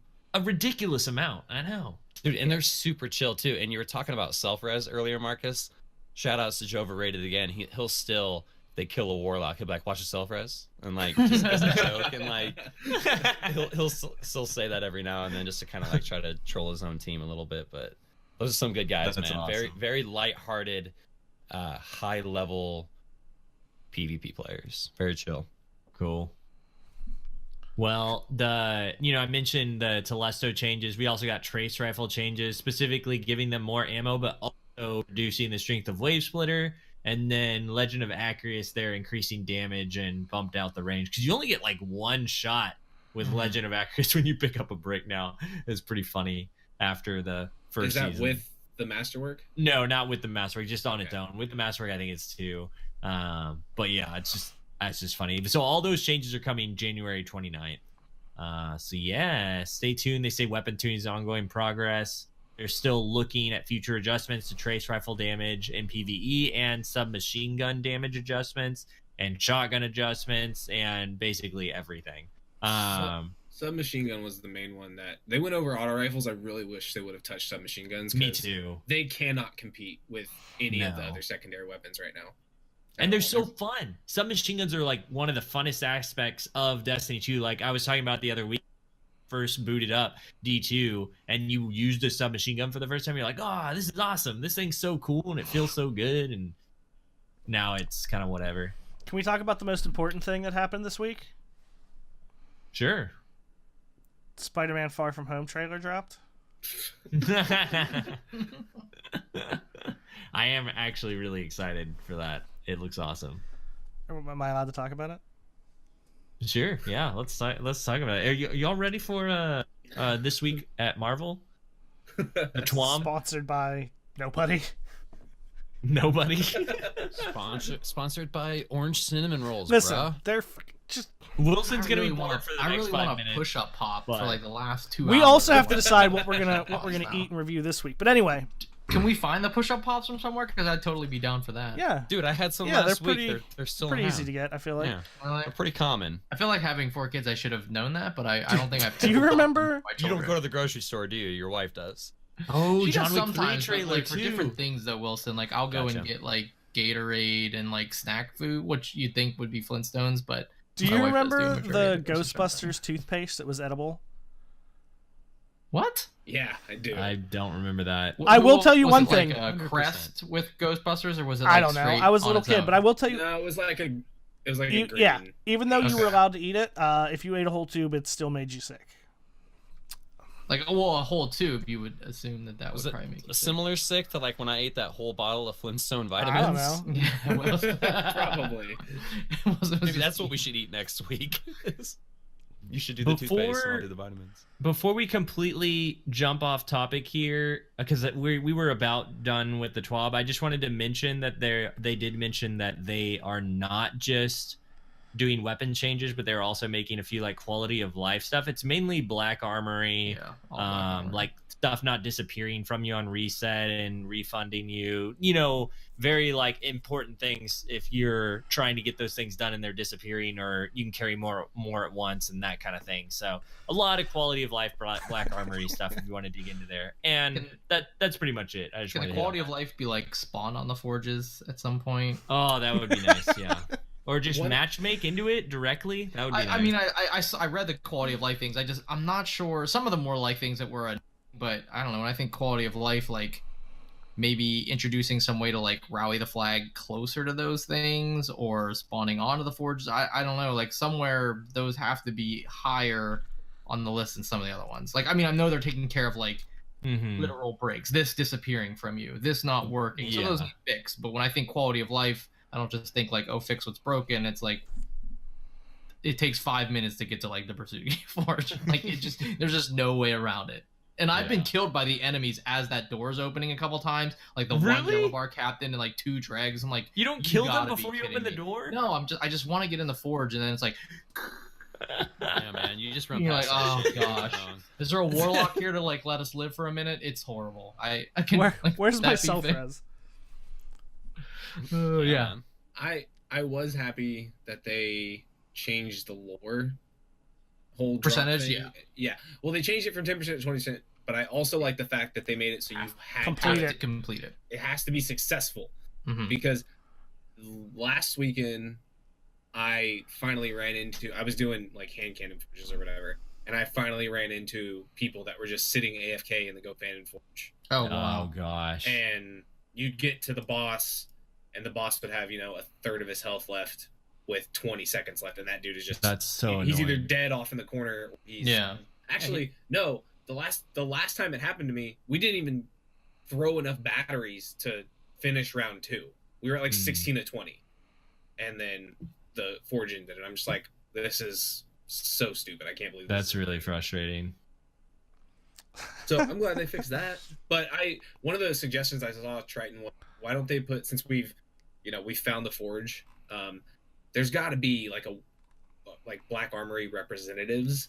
Like, why don't you stick them at the entrances to forges?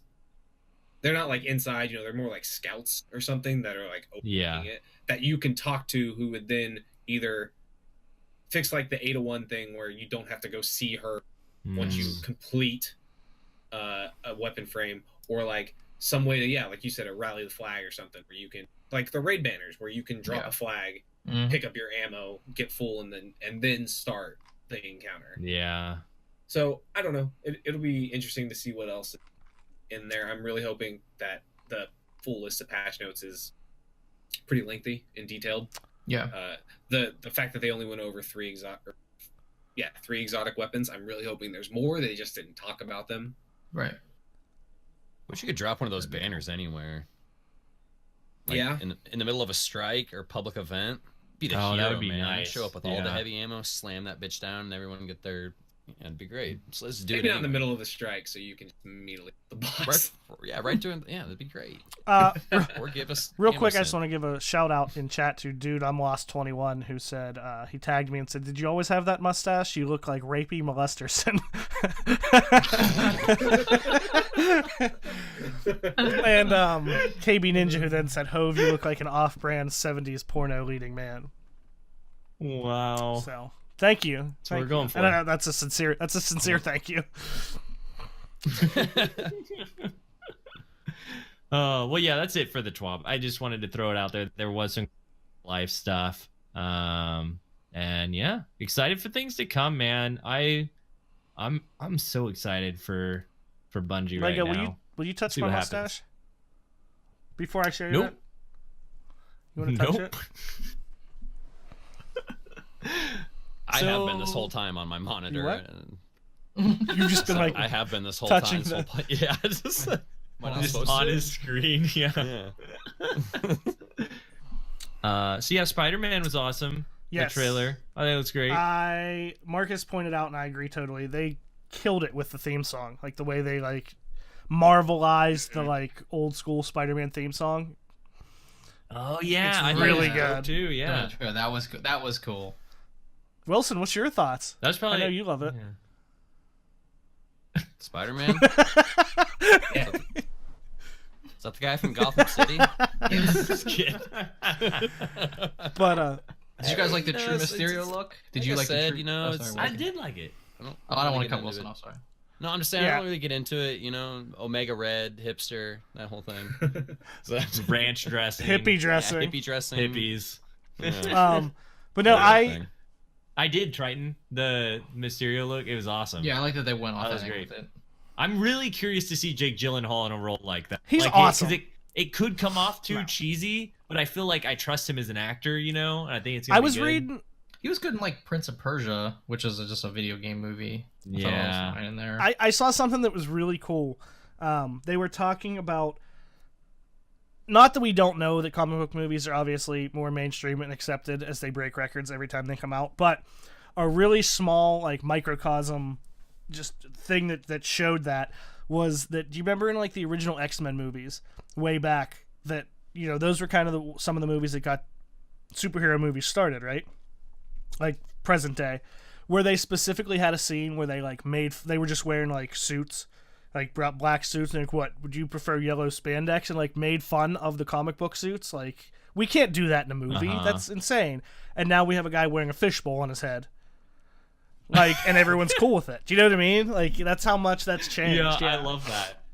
I think it's awesome. But what do you I do love me some X-Men movies. Or a raccoon as what a do you superhero. what do you got? We What do you have think that, about the so. the obvious twist that they're doing with the character too? Which, if you don't know Like- anything about the comics and who Mysterio is, but want to see the movie, don't listen to this part.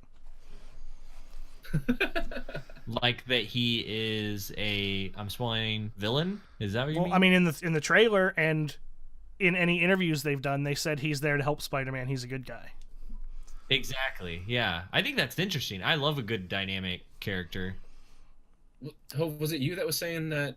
Or it was either you or I was reading on Reddit who was saying that Fury hires, like, his whole thing is to basically hire Mysterio and Spider-Man to help out with whatever's happening in that No, I area. didn't. That wasn't me. Hmm. Yeah, and I'm assuming that's probably early on in the movie where Huh. that decision is made. The only thing I was That's saying is, if you interesting. like know much about Mysterio, like in the comics and like the old cartoon and everything, is that one of the things he always did is like, he's one of those almost like tragic villains. Like, he wants to be a hero. He wants people to like him. So he has done things like pretend to be Spider-Man, make like bad guys with his, because, you know, his whole thing is he's like a special effects wizard, illusionist, stuff like that. So he would like make fake bad things that it looked like he was saving everybody, but he actually created them.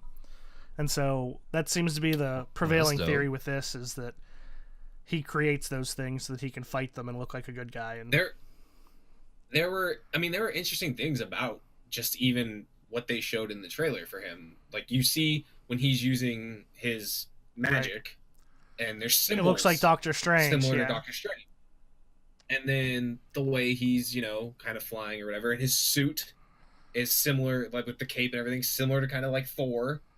And the way he flies is similar to kind of like Iron Man. There's Interesting. so he's clearly pulling, Like, why can't I totally yeah, just like blank different on the word. aspects of their, yeah. Inspiration. He's pulling inspiration from all these other superheroes to appear to be a superhero. And don't they even say that in the trailer? Like, one of the kids watching him on TV He's like said Tony something Stark and like, Thor. Oh, he's yeah. like he's like Tony Stark and Thor combined, and that's like he wants Yeah. to be that. So So- that's interesting. I didn't even think about but that. that's the best part of the whole trailer, when Flash Thompson's like, he Yeah. protects the neighborhood, he has a dope suit, and I really respect him. "What's up, dickwad?" And it's Peter, and he just gives him a thumbs up. That was awesome. I did not realize it. So they released obviously 2 trailers.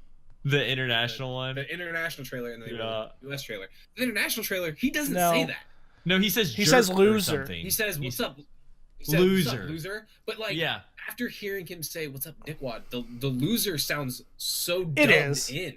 Yeah. Like it's like, and it's Yeah. like, It's gonna be- man. It was so It's much gonna be funnier the dickwad first in the time. movie. I didn't want In to America. spoil a Twitter question, but someone asked about the obvious spoilers in the Spider-Man Far From Home trailer. If you didn't know that Spider-Man was alive, where have you been? 'Cause they announced this movie before Infinity War came out, which I'm sure Yeah. is not the spoiler they're referring to. And they haven't said like how they're going to do any of this yet. Like we don't know how he's alive and they haven't. I mean, they've said in interviews stuff like what the timeline looks like, but we don't know exactly how that all works out. I'm given assuming Infinity the spoiler they were referring to was Nick Fury is alive as well. Right. Because Yeah. he got dusted at the end of Infinity War. But Yeah. I mean, everything in this movie, according to, it's Feige, right? That's his last name? Kevin Feige. Yeah. He came out like yesterday saying, this movie takes place basically minutes They after said that a while Endgame ago, yeah. finishes. Yes, but people were theorizing that this movie took place before Infinity Right. That was the early theory. Yeah. and he had to come out again and be like, no, this happens like immediately after Yeah. this whole thing. So that'll be interesting to see how Yeah. that all plays in. Mm-hmm. One thing I saw quickly, last thing I want to say, and this is pretty far-fetched. Not far-fetched, but it's reaching. Pretty far from home. It's reaching a little Yeah. bit. But you know the scene in the trailer where he looks at his suit in the closet, like kind of sad and saying like he doesn't want to take it. He just wants to be, they don't need a friendly neighborhood Spider-Man. The theory I'm seeing now out there is that he's looking at it sadly because Tony gave it to him and Tony is dead.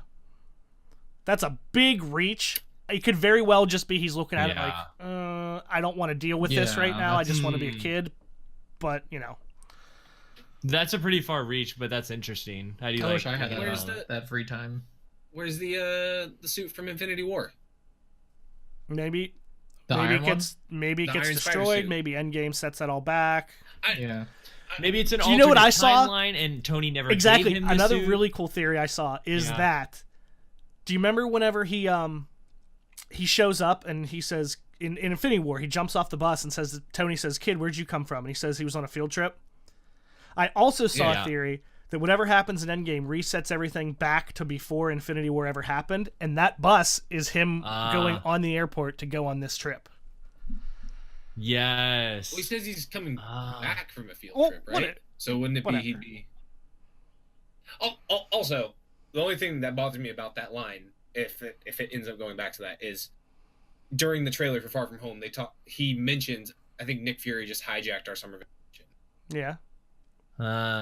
So is it a field trip or is it a summer, like, are they just going to? Both. But Yeah, I think that's guess, nitty. but I think that's nitpicky. I mean, listen, if your school took know how you many- on a I don't- trip for weeks to Europe, I would still consider that a summer vacation. Yeah, I mean, that's so what would I mean. but I don't know how many schools do field How many trips. superheroes vacation. are there in the world, Marcus? Me, One. According yeah. to Glass, there's at least. But no, but they. Glass. Did Oh, you I say want to see Glass? that. Yeah, I'm going to see no, that. the Yeah. yeah, it comes out at the end of the month. You right? see, it didn't get great reviews. I mean, what January movie does though? So I Yeah. kind of take it as a. I'm just a big M Night Yeah, lover. you are. But yeah, there's a lot we can Yeah. keep going. Pretty soon we're gonna have a Captain Yeah, Marvel we'll- talk because that's coming out in a couple months. Infinity War is only Yeah. 3 months Yeah. away, a little over 3 months. We're gonna have a Wait, segment did you where like guys see Wilson that just Into takes the off. Spider-Verse? I haven't seen it yet. I Yes, want to Did go you see guys it. see that? Wait, Yes. who has seen it? I've Marcus seen it. I've seen it. Legos, no. I haven't seen it. I'm gonna go see no? it soon. Okay, I guess I don't know. Me and Marcus talk about it. I really like that actually. It was very good. It was. I heard it's the Very good. best. It is very good. The animation and art style is awesome. Music is great. It is a Yeah, very good comic book movie. Hmm. All right. I really I'm enjoyed it. Kids really excited. liked it. So- I really enjoyed it.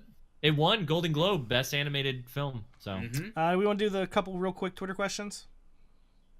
yeah, Okay. sure. Let's do Darth them real Loki for Marcus. How excited were you to get the Dredgen title before me?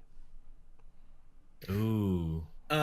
So I actually didn't mention to him for a while that I got my two, because him and I were on the same two steps. I needed to reset my infamy one more time, but we both needed 2 more super kills, like killing enemy invaders who are using their super, and it had to be a roaming super.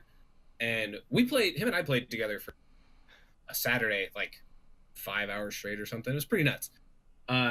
And he didn't get it. Like, he went from 7 kills to 8 kills or whatever. And so I like later that week, the first 3 games I was playing after reset, I got like 3 or 4 invaders using their super kills. I shut them down, and I didn't say anything to him intentionally because I was like, I don't want him to know that I did this. He's gonna be pissed because he's been on that step for like 2 months now. Oh man. And then I got my Dredgen title, and it was just like, yeah. Oh, by the way, I did this. So. Isn't that the way it goes with friends though? Like whenever Triton, you and me and Litland did a strike, and I got the sniper or whatever the gun was for strike, and I like didn't want to say anything. You know, when you finally get the strike thing, you're all going for, and you're like, oh, cool, yeah, oh yeah, I got some stuff, yeah, and you like don't really mention it because you don't want to upset your friend you're grinding with. No, because I'm always the last one to get it. Like it took me so damn long. I had the Hallelujah music queued up on my stereo so that when I got it, everyone in my party heard. Did you really?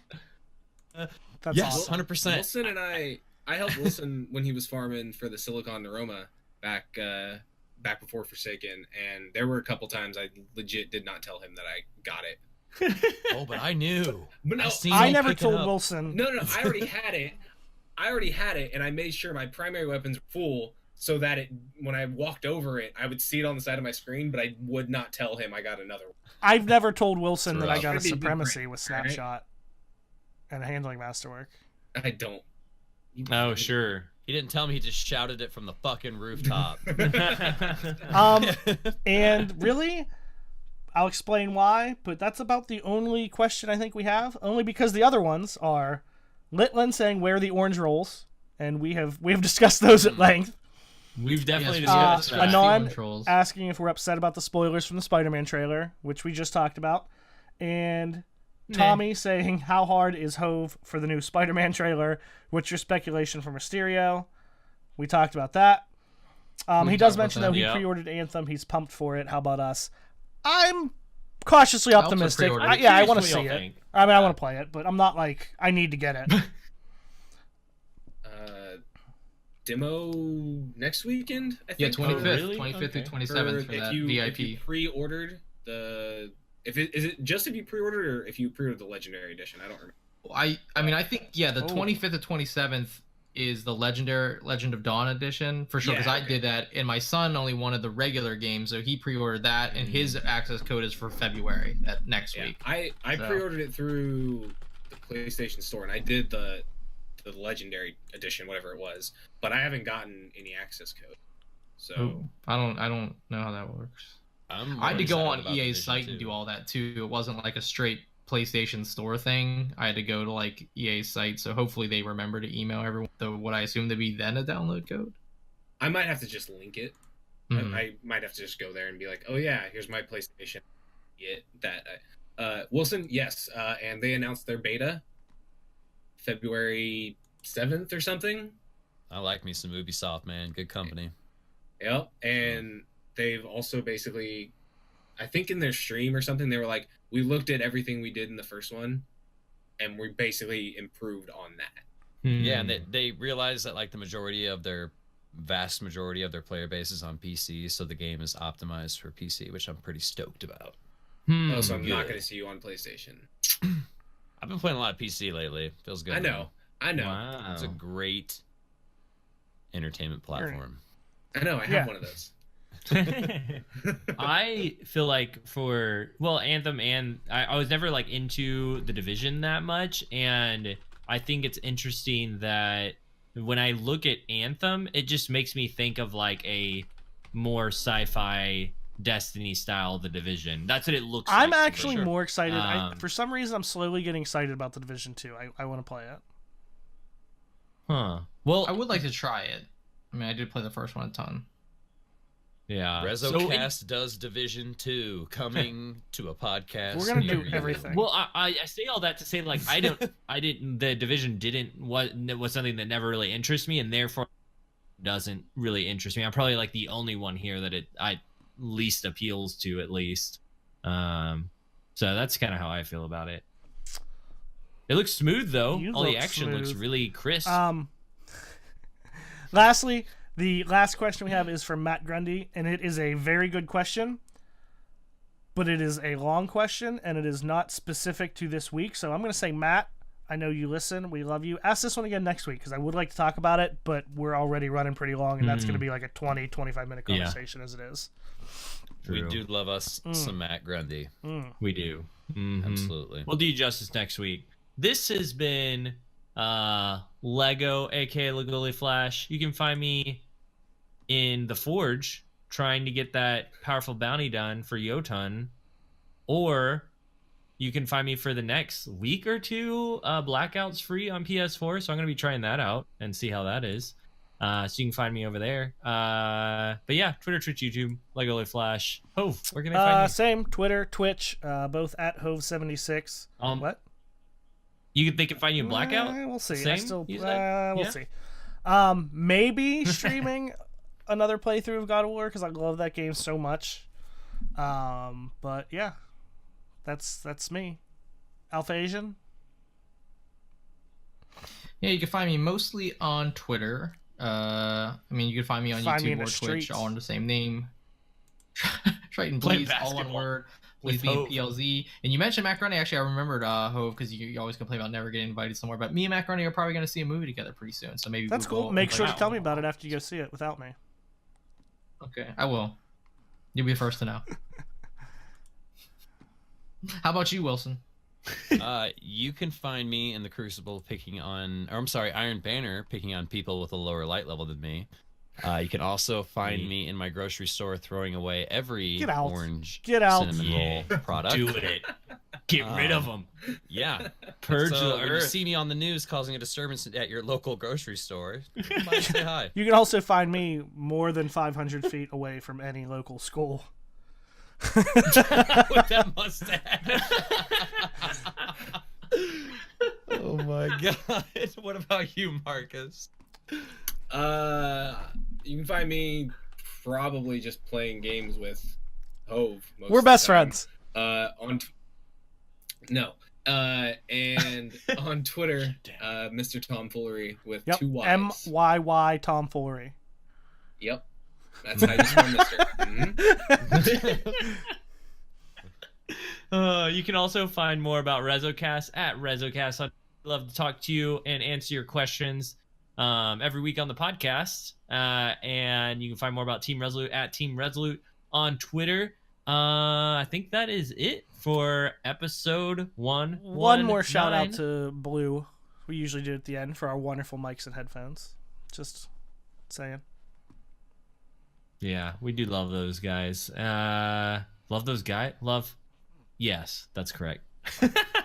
Until next time, guys. GG. GG. Peace. Wait, I said it. Fuck, who am I?